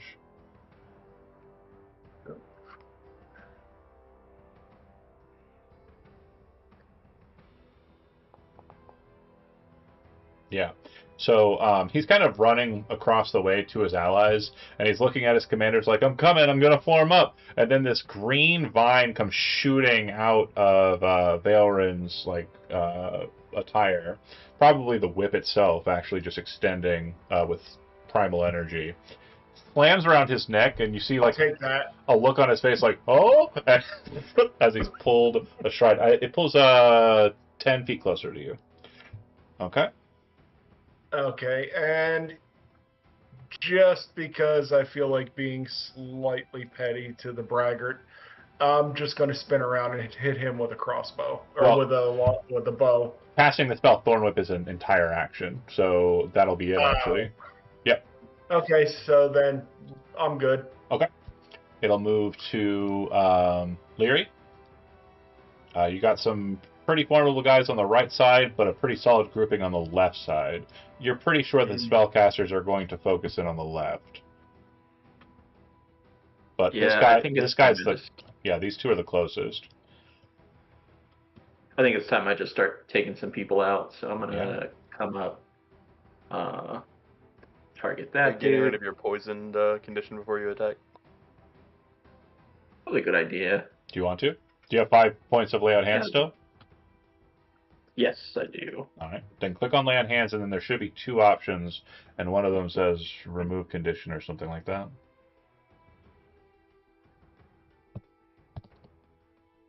Should be the case. I know that one for true because I play Paladin. Okay, cool. So that should have deducted it, and I will... Oh, did it already do it? No, it didn't. Okay, cool. Got it. I heard a really satisfying sound that sounded like it did it. Yeah. It was a satisfying sound, but it was a trick. It was false. Oh. That was a bonus action as you kind of cure the pestilence that was put upon you by your ally, and then you rush forward, blade in hand, action 2 attacks, and I'll free-hand you. Just keep in mind you are attacking, and have already used your bonus action, so you can't smite. Okay, second attack. Andy played a paladin for a while in our Friday game, and it was an endless battle, him and I. That'll hit. Regular dam. All right. He's kind of got his greatsword kind of at bear, keeping a good distance. So as you kind of come up, you're trying to get in and engage. He's able to kind of push you aside, but you're able to like use the length of his blade, skim down it, and kind of clip him on the shoulder and arm, and ruin the void. And yeah, a little bit of damage there. Anything else from Cal? I think that's it, right? Movement, bonus action. Yeah, you're solid. This guy got hit by a crossbow. His friends are not being torn asunder by primal magic, so he is going to rush forward to aid his commander here. He has pack tactics, which says when he's adjacent to an ally and attacking somebody, he gets advantage. That's the only reason why they're cool. I don't think it hits. That is it for him. I think it goes to the other veterans. I'm going to move, I'm going to dash, and during that dash stride, I'm going to draw my greatsword, because my crossbow exploded. And then I'm going to dash as well, and I am going to get in face-to-face with Calithian. Yippee! No attacks or anything yet. This guy will move to Valrin, greatsword in hand. He'll be making 2 attacks with a greatsword.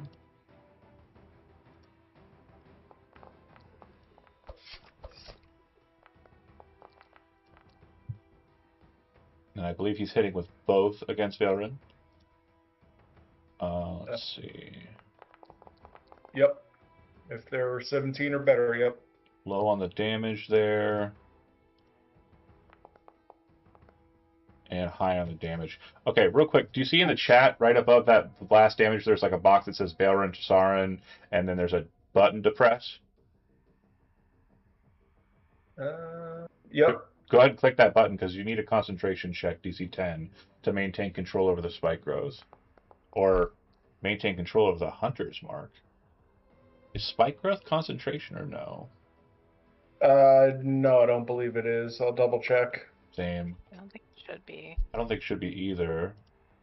It is a concentration for 10 minutes. Got it. So Oh. I'm going to go ahead and, because I understand we got a lot more kills from the the spike growth versus the hunter's mark, I'm going to go ahead and pull the hunter's mark off the other guy. And Got then on this roll you got a good enough. And then my second damage is 15, which will prompt another concentration check. Go ahead and give that to me, please. Button at the bottom. Yep.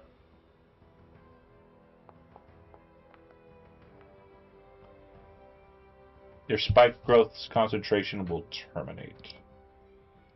All right. And I think that's fine, because, I mean, it already did the thing, right? And no one's left in it. Yeah, when it kind of like, you can see like a bunch of body parts and like sheets of flesh that it tore off of people just kind of zip into the primal form. Dope. Okay, so that guy moved up and attacked. He's done. Cal, you're up. There's a guy who's attacking you. Mainwin is directly behind you as well.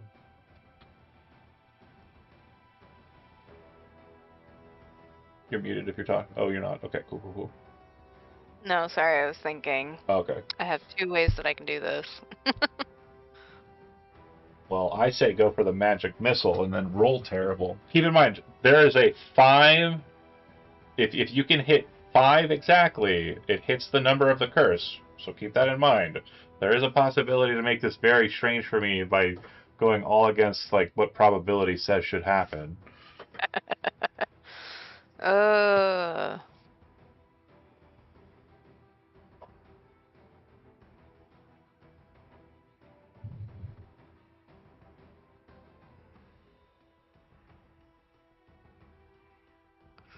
Could just do another fireball. Yeah? Yeah. Yeah? I like the way you think. That's what I always say. Thank you, Brent.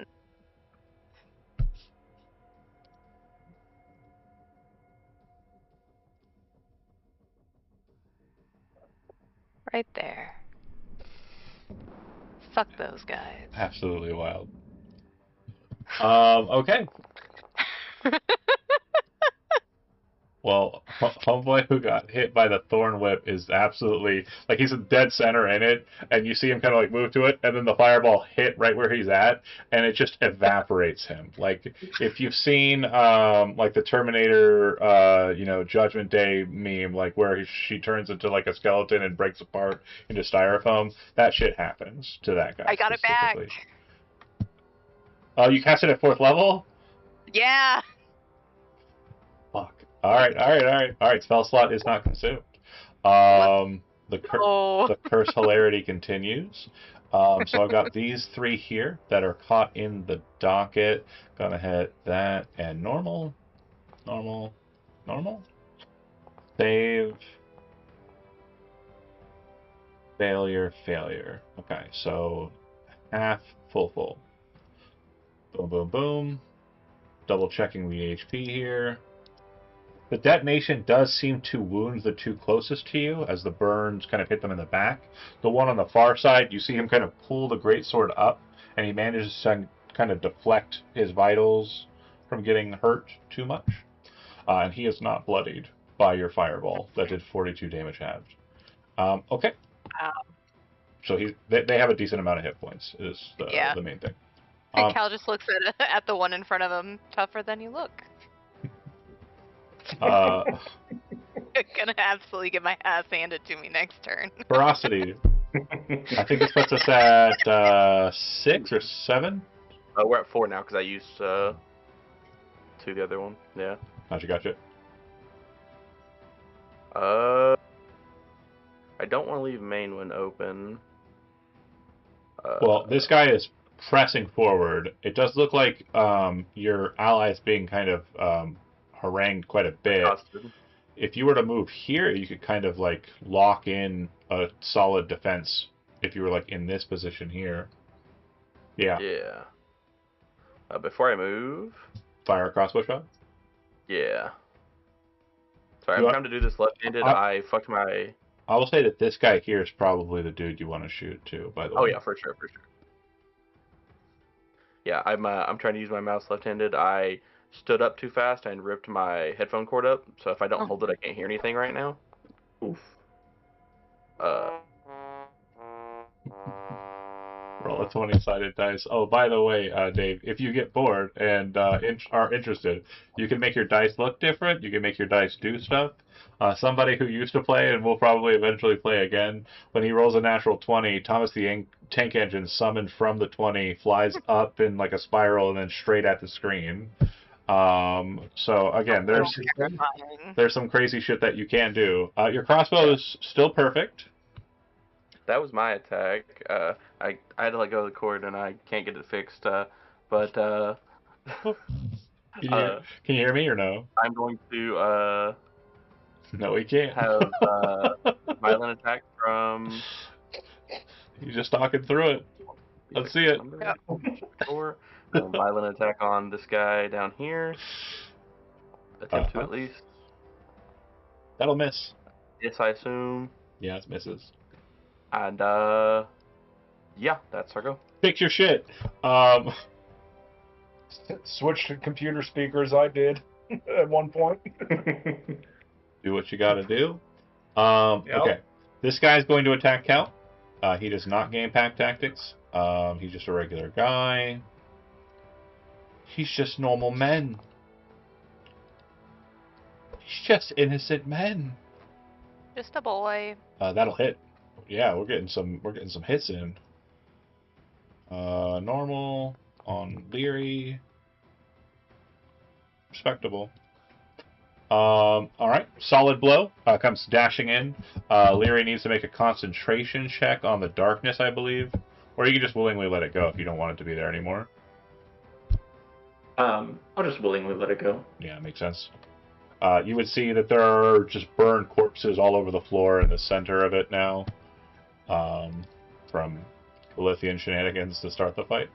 That's it for that guy's turn. It goes to the guy on the far side here. I'm going to have to go for Cal, I think.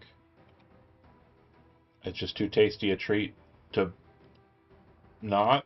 I like killing wizards. I like killing sorcerers. I like missing attacks. That's also a thing I like. I like that one a lot. I certainly like it when that 15 hits. happens. That Do, one does hit. do you have shield? No. Defensive magic. What? That's what the other players are for. Yeah, that's what friends are for. Oh. Not terribly good on the damage. The Why one am that I concentrating on something? Hold on. I'm concentrating on fly. Oh yeah, wow, Leary's still flying. It would have gone away. It's been more than 10 minutes. Yeah, Well, I also failed my concentration on that last one. that's fine. Dump it. You should be able to right click and then in the statuses, click on the little brain with the spinning thing. It'll kill the concentration on there. Fuck this belay, I think. Finally, I get to kill Attacks against her have disadvantage. because of the goddamn fucking. Battle of the Cavalier. I love it. It's fine. It's fine. I'm on board. Swinging away. Let me hit the giant land shark with a metal stick and AC's see how it 19. goes. How is it AC 19? Cloak of Protection. Oh, it's got an 18 base because it's full of plate. 18 base. Yep. This is disgusting. I love it. I love it. Alright, so, yeah, Smash kind of tries to slide between the plates and, like, kind of catches it in between. And you can see Rose is still kind of, like, on her tippy toes as she's kind of, like, bouncing away from the attacks. Alright, that is that. It'll go to Valrin. Okay. I'm gonna go. How about? Would you allow me to use both strikes at once to run between these two with both swords? Yeah. So, like, if you're just moving to here, that's okay. Right. It's when we go to here where we have a problem, because this one will be able to Yeah. make an opportunity attack. Ah, shit. Yeah, I'll move one square and try to get. Also, you can attack both of them at once because you have a whip Yeah, from where you're at. Because Yeah. the whip has reach. that's true. So I'll do that. I'll get one with the whip and one with the sword. Okay. So go So, ahead and do you want to start on this one? Sure. All right. And come on, give me my. There we go. Damage.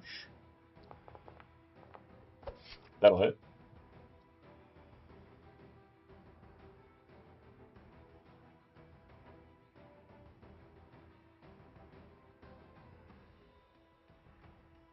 Did it? Come on. No, yeah, it might have had the prompt. There we go. Ooh.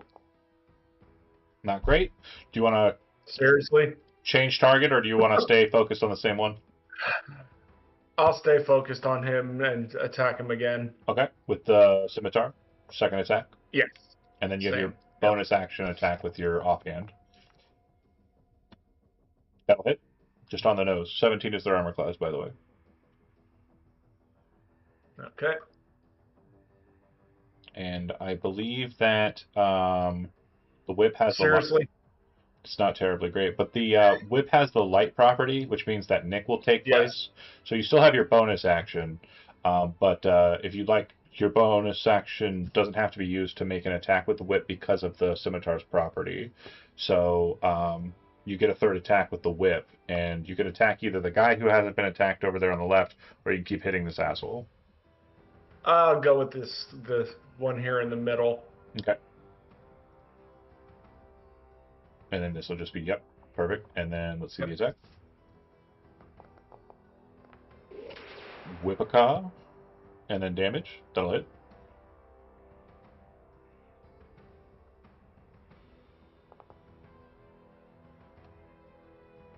Hey, I finally got something decent. So as you kind of see him barrel into Calithian and kind of cleave into Calithian, missing that first attack heinously, you slap him in the face and like leave a nice kind of gash across his cheek, causing him to turn his attention towards you. Okay. Okay. Leary, you're up. You kind of do a quick take as you kind of look at the situation as the belay kind of presses in. Looks like you've got a pretty decent wall of defense here. Looking back, you can see that it looks like this new drow elf seems to be able to hold his own, and then Cal is just a boy, I believe. And however you'd like to proceed. Correct. All right, I'm gonna. Canonical. He's like the oldest person in this entire group, though. Oh, he's not just like, he is. I think Mayman's got you by a few existences, but yeah. I mean, yeah. The group that she's selected, yes. If you drag and drop your weapon into there, it should work.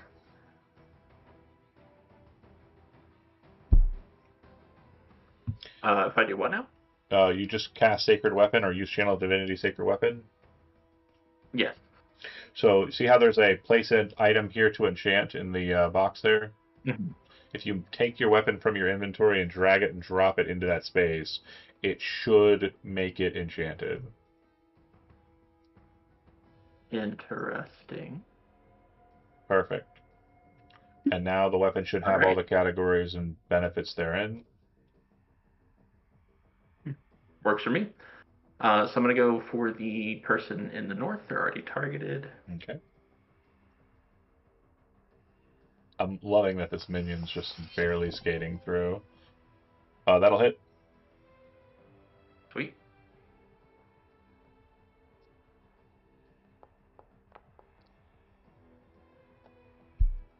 All right. And then next. And I'm going to switch targets over to this person. Same deal. Mm-hmm.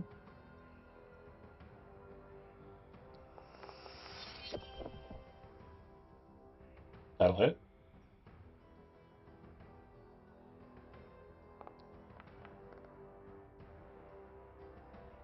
Solid damage. And now I think Still up. yeah, they're both still standing. They have quite a bit of hit points. The one in the middle looks bloodied, though. Sweet. And then I'm going to do Divine Smite as my bonus action. I think, let's see, Sacred Weapon, when you take the attack action... Oh, that's just a part of the attack. I love It's just that. wrapped up in the attack action, yeah. Yeah, go ahead and throw the smite on that last one.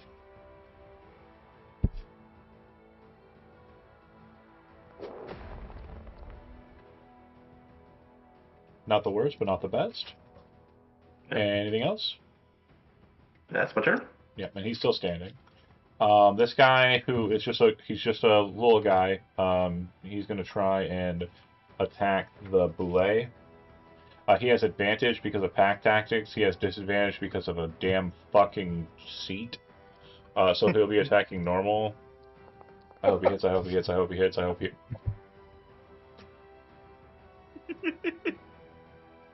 All right. This guy here is going to yell over to the lesser and say, "Attack the rider! Kill that fucking cat!" And then he's going to attack the paladin. My brain wasn't quite all there. 2 attacks.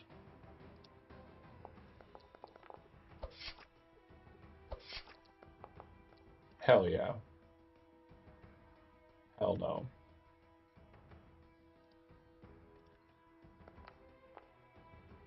The dichotomy of D&D. Yeah, hell yes and hell no. I have a plan. That will bloody I had a plan. Leary. It'll go to the one that's on Calithian and hasn't been hit by a whip. I'm gonna attack with Greatsword. Ain't so great, is it? You're telling me.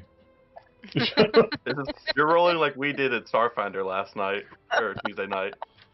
It's literally just swapped. You were rolling good in Starfinder, and we weren't. Yeah. Well, I hate you. I'm gonna fight this other drow. Here we go. Normal attack. Normal attack.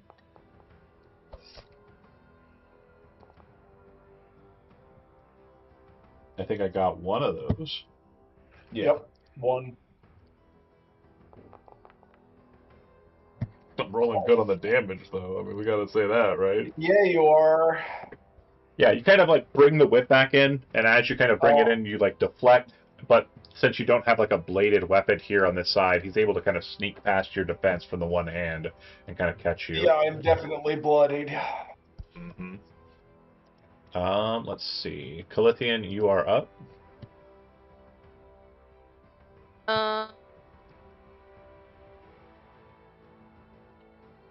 Gonna target this guy in front of me.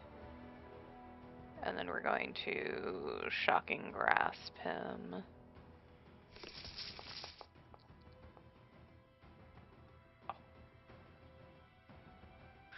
That was so close. That hits.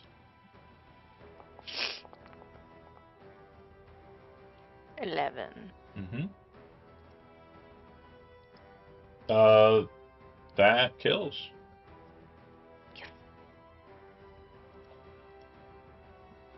All right. And then in turn. Ferocity.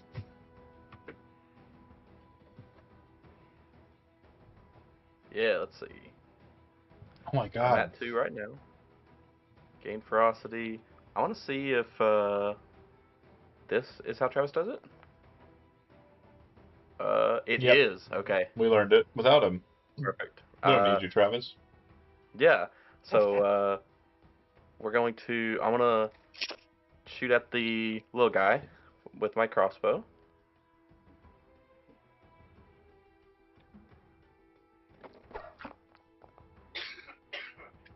Hit. Yeah.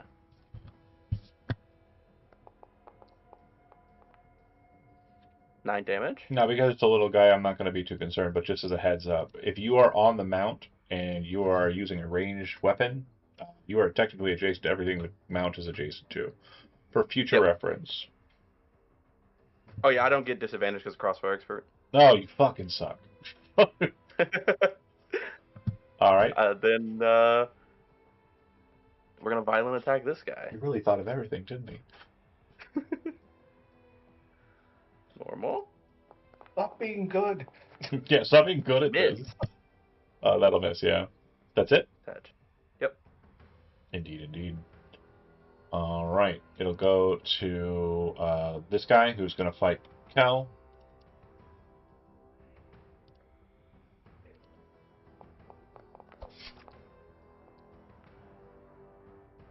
Certainly not.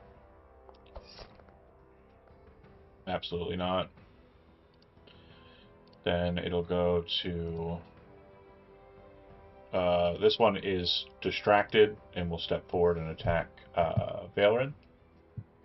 Yay. Hey, at least he's not killing the mage, you know? True.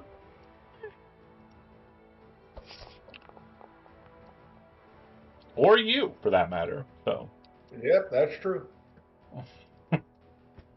This one is going to attack the rider, as he has been instructed to do so. Anything crazy before I topple this cat? No, I don't think I have anything special at the moment. Trick worked for a little while. Says.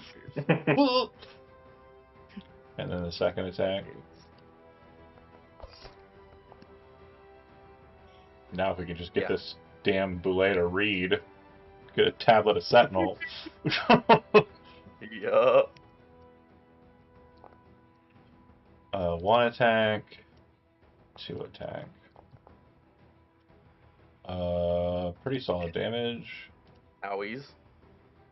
Baby cat. Oh no, baby cat! That's it? Cat angry now. Yep. Alright. Mainwind will cast a spell.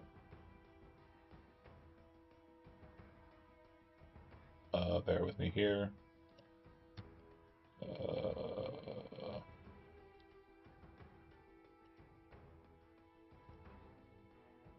That's weird.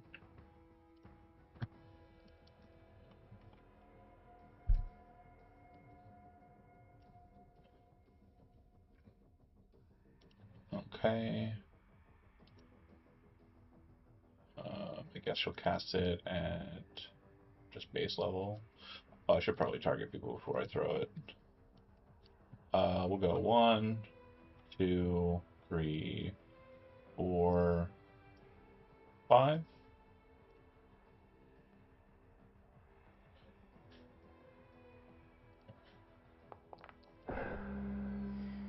Oh, I was supposed to apply an additional 2 to that. Let me go ahead and just add. I'll just do that. So, as she's kind of like stepped towards the middle, you see her kind of like grasp the symbol of Aloane, the mother on her chest. She speaks some words to it softly, and you can feel this wave of healing energy spring from her. You're close enough, Valerin, that when you see her do so, you can see like a crack run down the length of her ring finger and on the back of her hand. And it almost looks as though like the bleeding is immediately stopped and turns golden and locks into place. And Okay. that is her turn. She's going to take the dodge action. It's her action. That'll go to you, Valerin. Okay. We'll stick with this guy here right in front of me, and we will just whack at him with the metal stick again. The perfect plan. Yes. When in doubt, poke it with something sharp. Mankind has been doing this since eternity. That'll hit.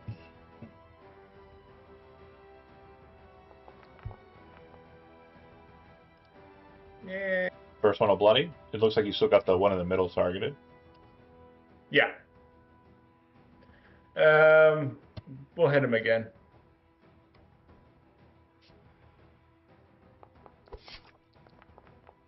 Yeah, definitely. On the nose.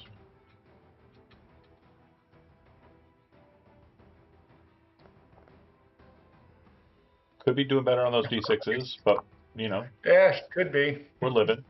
You still have your attack with your offhand weapon. And yeah, we'll hit him with the whip. All right.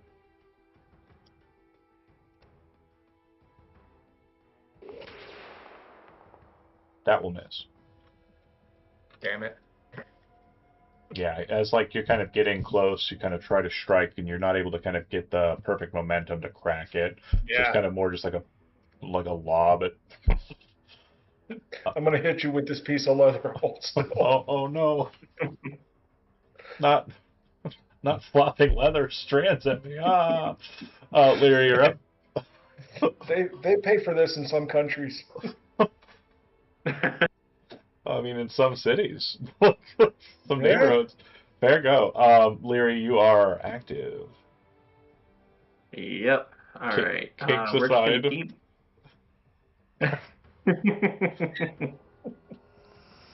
Wow. Ow. That'll hit. Sweet. And the damage. See, that's how you roll damage dice. I see. That guy is still Takes alive, notes. but only just. I'm gonna smite him. Okay, this might finish him.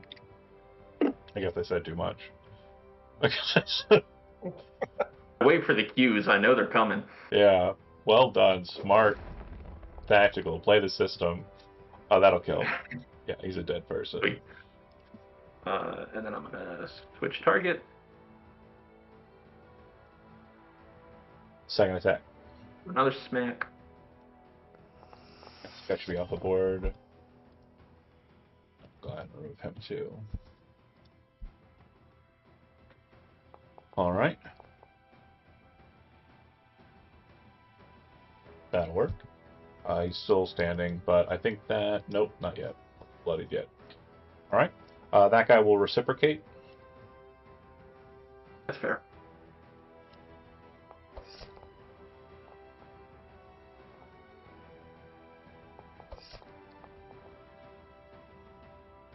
Uh, 22 misses, right? You have 23 AC? I do, yep. Cool. Then it will go to the last guy on the or one of the last guys on the other side. Valorant, you're my target. Normal. Normal. Throwing this many dice and I've yet to roll a 20. That 17 will hit though, unless you have any defenses. If not, here we go. Little bit of damage. A little bit of damage. Yeah. Back down into the single digits, I believe. Just a touch, yeah. It'll go to Cal. This one in between you two looks like it's been worked on the most. The one that's attacking over here is completely fresh. Or damn near. You're muted if you're talking. Well, let's get rid of the This asshole. riffraff. Yeah. Let's see it. I swear to God, I don't even know who you are anymore. I don't even know. I don't know who I am either, honestly. You're a changed person. Apparently, you get really a lot of luck That's not crit damage. at Gen Con. Re-click. Crit damage. Oh, shoot. Sorry. It's okay. I'm going to make you reroll it entirely. Anyone ever see Galaxy Quest? And then it exploded. And then it exploded. Correct. So basically, you're fighting Whip, and the Whip kind of like lobs onto him, and he kind of looks at you confused as you kind of like drag the leather back. And as that's happening, you just see Cal go, like just Raiden shock this guy to death. I feel like he like grabbed him by his neck and just went. Yeah. Hell yeah. Dead. The ultimate Wet Willy. And I'll Oh, Wet remove Willy. him. Okay. Anything else from you, Cal? You can move now if you want to, without provoking. Movie if I ever heard it. Yeah, we're gonna move. Yeah. Hold on. You can move through. You should be able to move through Mainwind now. Okay. She was Well. listed as hostile. That would have been a problem. Whoops. You fucking G, dude. Didn't want the cat to live. Yeah. Okay, gain ferocity. +1. The wine of celebrations end. Yeah. Jesus. Violent attack this guy. Hell yeah. I thought her name was Rose. Oh, it is. Never mind. Did you get it, Elizabeth? Did you get the joke? Okay. Yeah. The flower joke. That's an attack that's gonna miss. Go ahead and crossbow shot at me. From point blank range, you son of a bitch. Yeah, that hits. Okay. And this one here. Okay, cool. Yep. That's it for the Raw and Rose. All right. This one is going to attack the cat. Twice.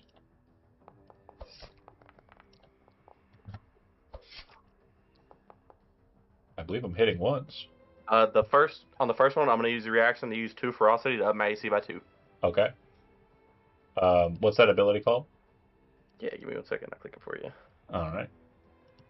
Where is it at? Is it on your character? Yep. Okay. There you go. Oh, I think Barrel reflexes. I When you or your companion is hit by an attack, you can use your reaction to increase the target's AC by 2 against the triggering attack. I think I understand how this works, and I think I hate it. Oh, because you have to place your companion. But I already gave you a companion. That's why a lot of the ferocity tricks aren't working, because it doesn't understand that.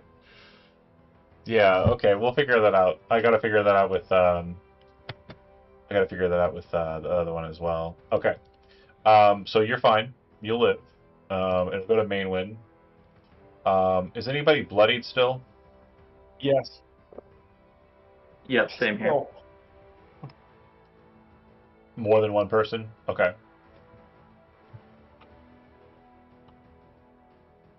I think she can do this. Technically, I'm just over bloodied.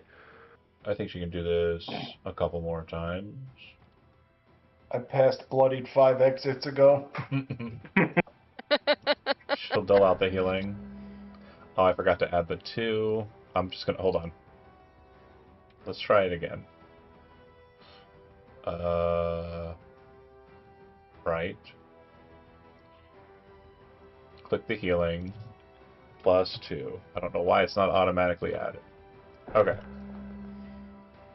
A little bit of a retry there. That's fine. Boom, boom, boom, boom, boom. And I don't think the belay's been hit, right? Nope. Okay. And I think that was her second third level spell. She's got 1 more. Okay. You're up, Valerin. Yep, okay. Yeah, we're gonna hit him with the sword.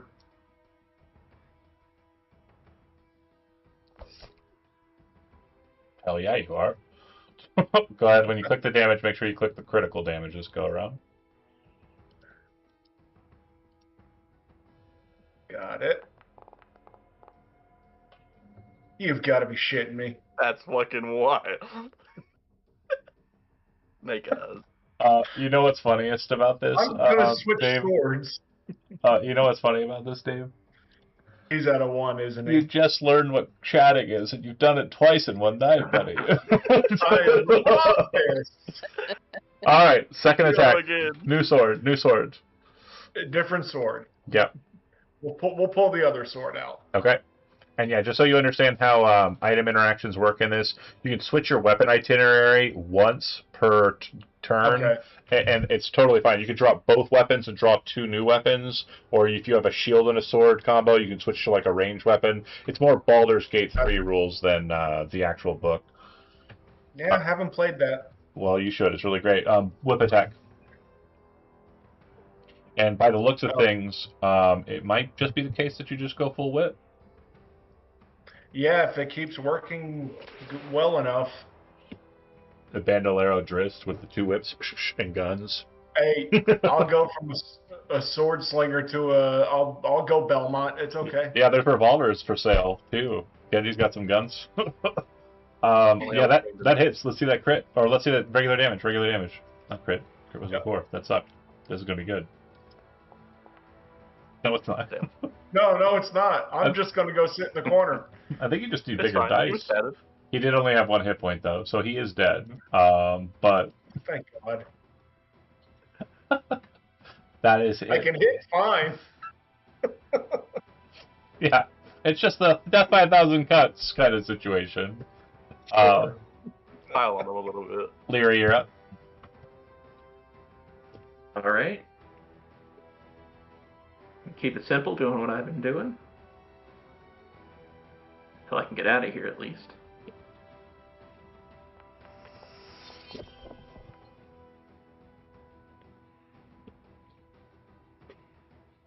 That hits.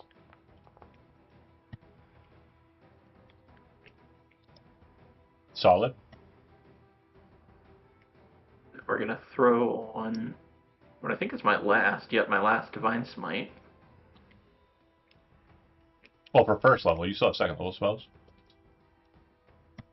True.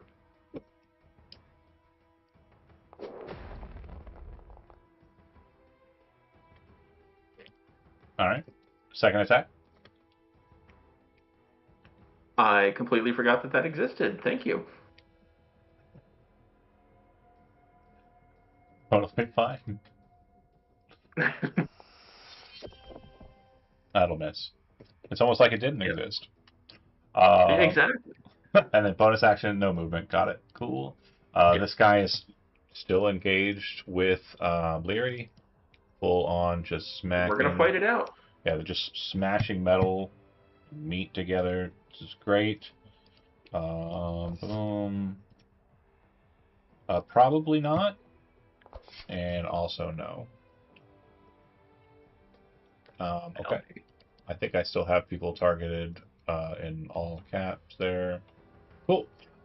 It'll go to a dead guy who is dead.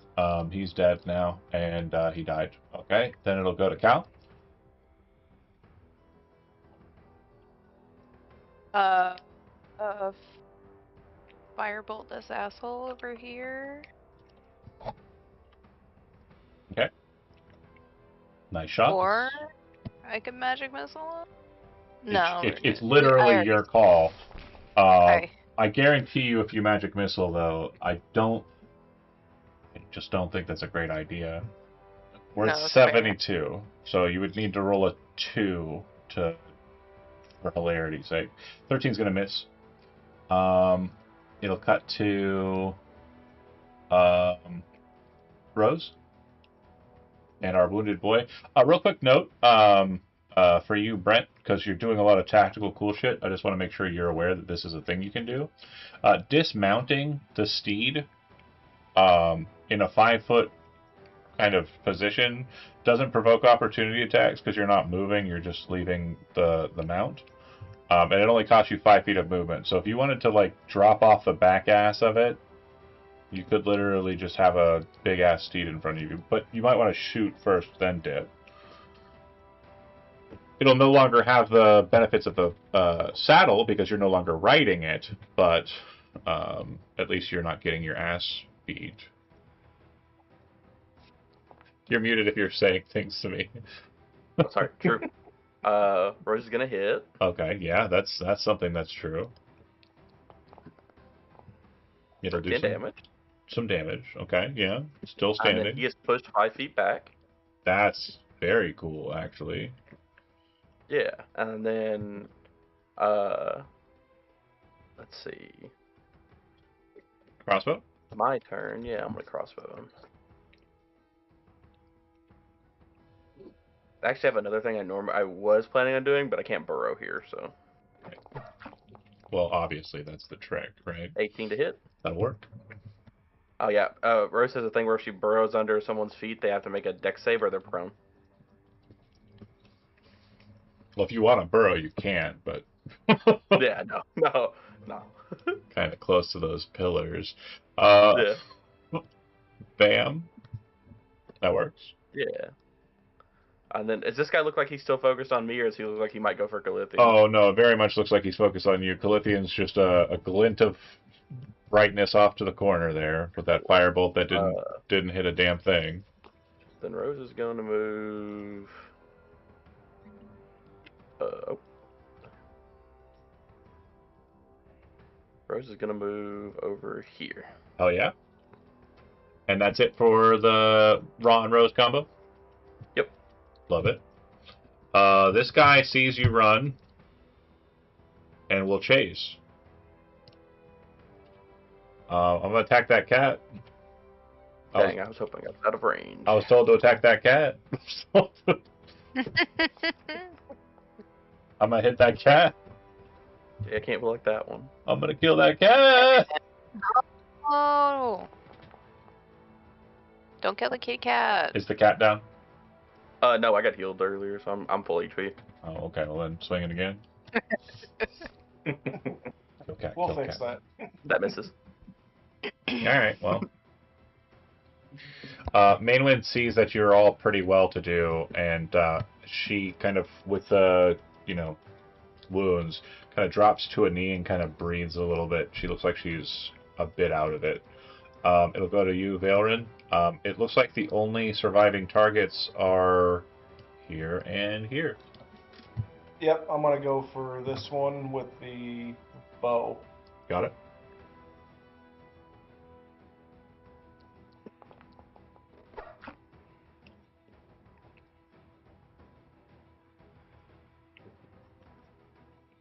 Hit.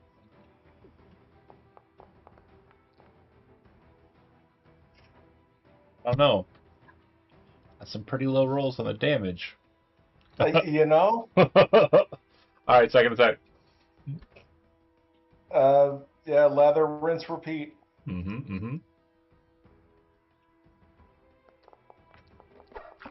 That works.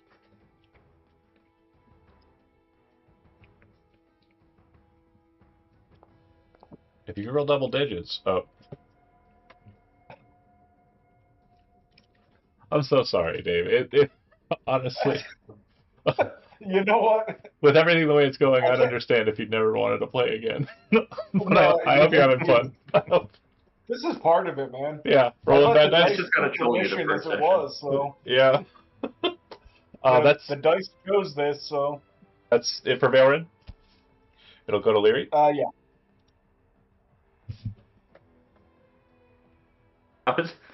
He's just gonna like deadpan stare at you, like, don't kill my guy.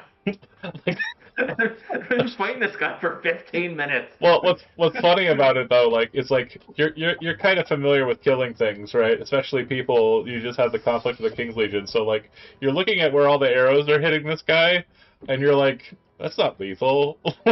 Like the least lethal places you could hit a guy, and you're just like, what? Oh, he's trying not to kill this guy because he knows I get the kill. Oh, what a nice guy! Exactly. What a nice guy! As you murder this guy exactly on the nose. Yeah, Valrin's the only 200-year-old God. that sulks like a child. exactly 10 hit points. Okay. You still have movement and a second attack. It looks like, and I believe you're 30 out from the other guy. Where is other guy? Oh, Here. there's other guy. Come here, you. Kind of just spin about, lop this guy through the neck. As he's kind of like bleeding out, he kind of stridently moves, shield first, blade out towards the next guy. Experiencing problems. That'll hit. Go ahead and Or, give me or- damage.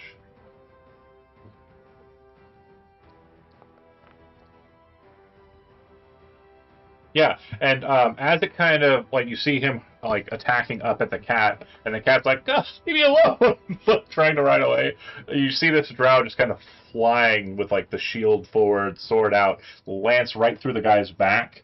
You see him kind of drop to the ground, his great sword clanging across the stone as he falls to his death.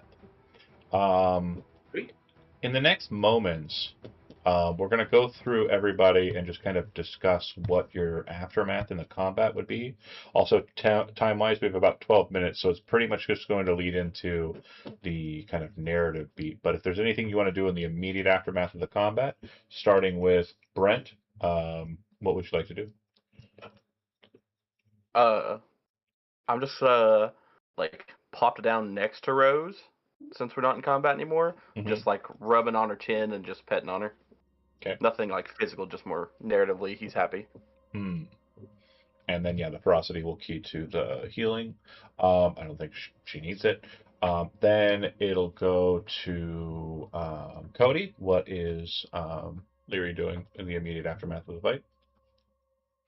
Just trying to get back to center, cleaning the weapons, taking a breath. Yeah, just trying to be. Okay. Then it would go to Valrin. Dave, what are you doing in the immediate aftermath? He's gonna look around and pick up a couple of the swords that were dropped next to the bodies and be like, I can sell these, and kind of walk over to the group. Yeah. So I'll get you situated with those, but all of the great swords are +1 weapons, so it'll be a total of 6 +1 great swords. Okay. And then Cal? Muted. Hal would go and check on Mainwin, making sure that she's all right, because she looked. As you kind of see, Tight. like, Valrin kind of gathering up the great swords, you see Raw petting Rose, and you see Leary kind of, examining the situation as well. Mainwin collapses, and you kind of reach down and kind of capture her as she's falling to the ground. Yeah. You see a bit of light kind of appearing on her hand, her left hand, and when she kind of shifts to kind of like look down at it, you can see that the dark mark is present in her palm, and it is glowing, kind of like this faint, kind of hollow white light, similar to the light that's currently beaming on the statue to the north of her. Cal, at this moment, go ahead and give me a perception check. Let's try. You're the only one who would catch it in this moment.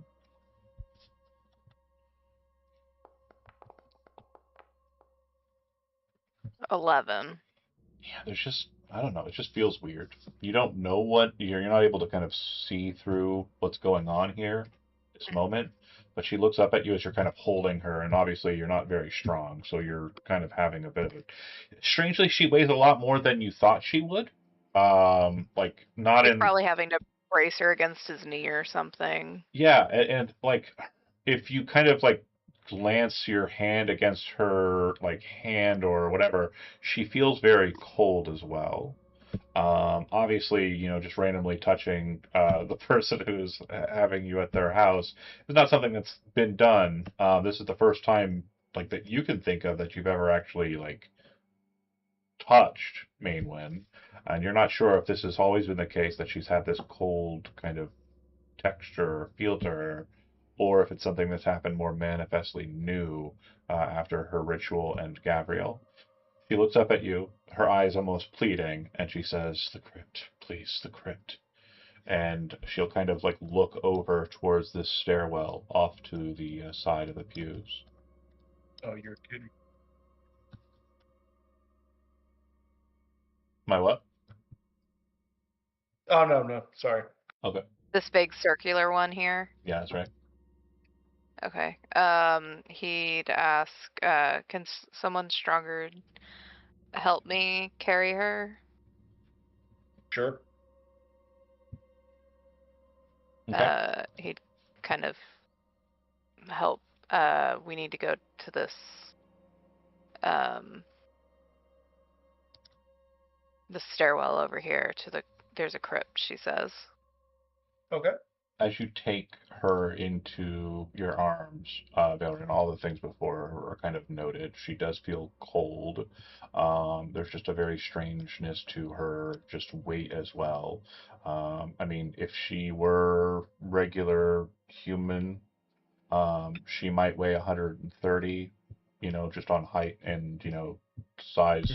Mm-hmm. But she definitely feels like she's somewhere in like the neighborhood of 200, 250 pounds. Like she's got a bit of a almost stone-like structure to her, is the vibe that you're getting.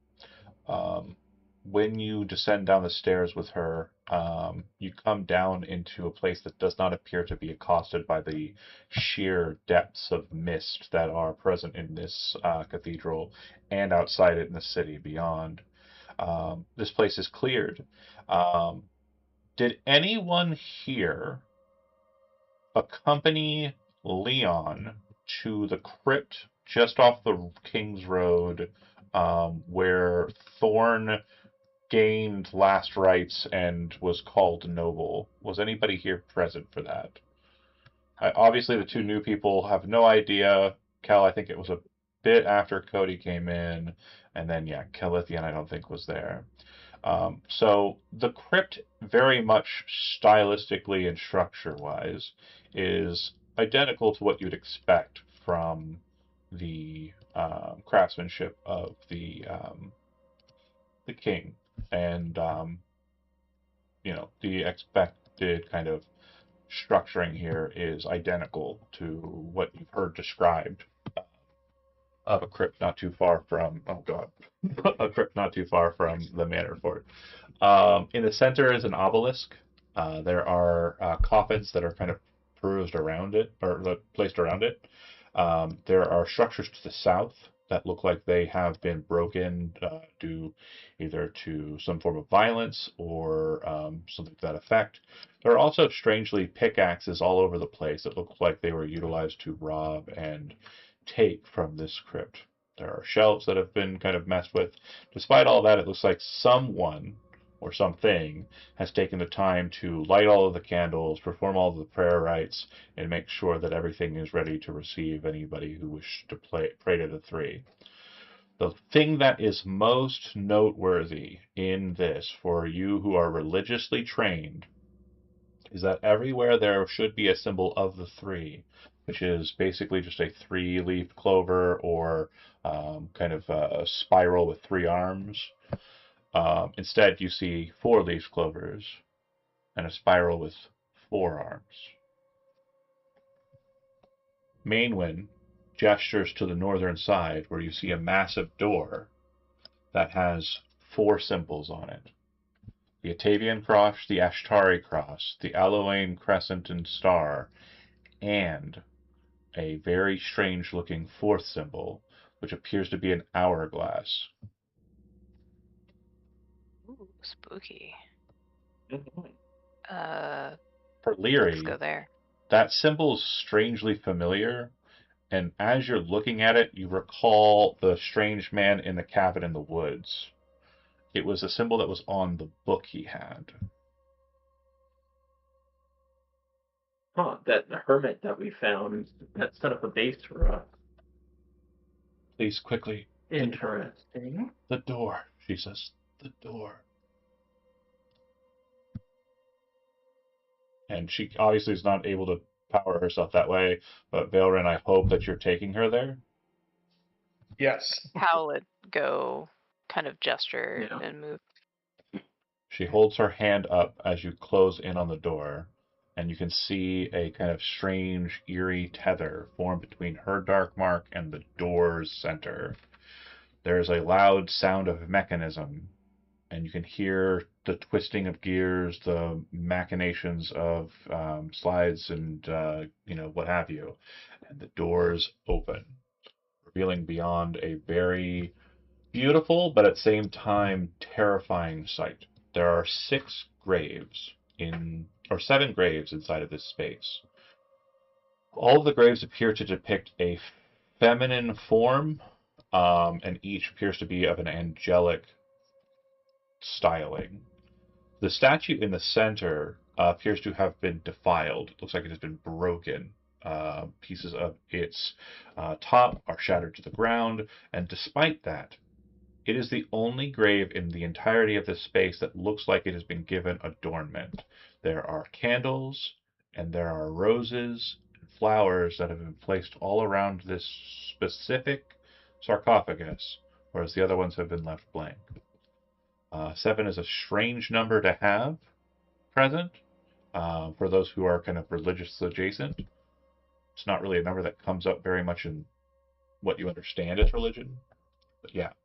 Beyond that, it looks as though there is a further crypt, and there are more coffins of more angelic figures, but obviously the elephant in the room is the very massive orb that appears to be kind of halfway in the floor, halfway out of it, with these strange devices that have been clamped over it. The styling of this is very different to the architecture of the space besides. The only space that you have seen that matches this kind of descriptor would come from Cal. When you entered into Calithian, sorry, when you entered the reliquary, the orb that summoned forth a dog-headed warrior to fight you to protect it. She looks up at Valrin and then looks over to Leary, and she says, "Set me down. Open the lid." And she says that of this sarcophagus here. Yeah. Once you've done so, she looks up at Valrin and says, "Place me in the sarcophagus." It is completely empty, by the way. Once she's been placed in the sarcophagus, it seems as though the remnants of the top of the structure move on their own and place themselves over top the sarcophagus proper.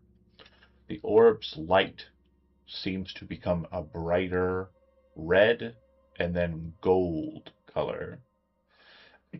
When it turns gold, you can see the stone structure of the sarcophagus lid start to pull back the pieces that were broken from it and reform it back to its full and utter glory. And when that happens, you would see that the face of the angelic facade on the top of it is identical to Mainwind's. It also feels as though the chill of this air, the chill of this room, is almost blessed by sunlight. And something about the whole feeling of it, too, it's almost like a weight is lifted from you in this moment as well. I don't think anybody here currently has a dark mark or dark mark's blight. Okay, so if you do have a dark mark, it is removed in this moment. I gotta get that. That's my wife. Okay. as the pulse emanates outwards. And I will say with that, this place is now an official campsite, and we are ending the session here. You have completed the quest as due. Thanks for watching those that did. They managed to get Mainwin to the crypt beneath the Grand Cathedral and clear the Grand Cathedral as well. And I believe we will be playing again on Saturday, Tomb of Fate game. And they will be given a similar choice, but I think that we'll be removing option 1 from them and putting something else on the docket for them quest-wise. Friday we'll be playing The Expanse, if you're interested in seeing that. I believe there are about a handful of sessions left for The Expanse, and then that's that. And then Sunday we will be starting back up with Starfinder. We'll be adding a new player. Lunar was unfortunately unable to continue playing with us. We do still love Lunar. She's great. If you see her posting the promotions, please check out her channel. She has great times. And maybe she'll come around and play with us when we get back into Cyberpunk or something like that.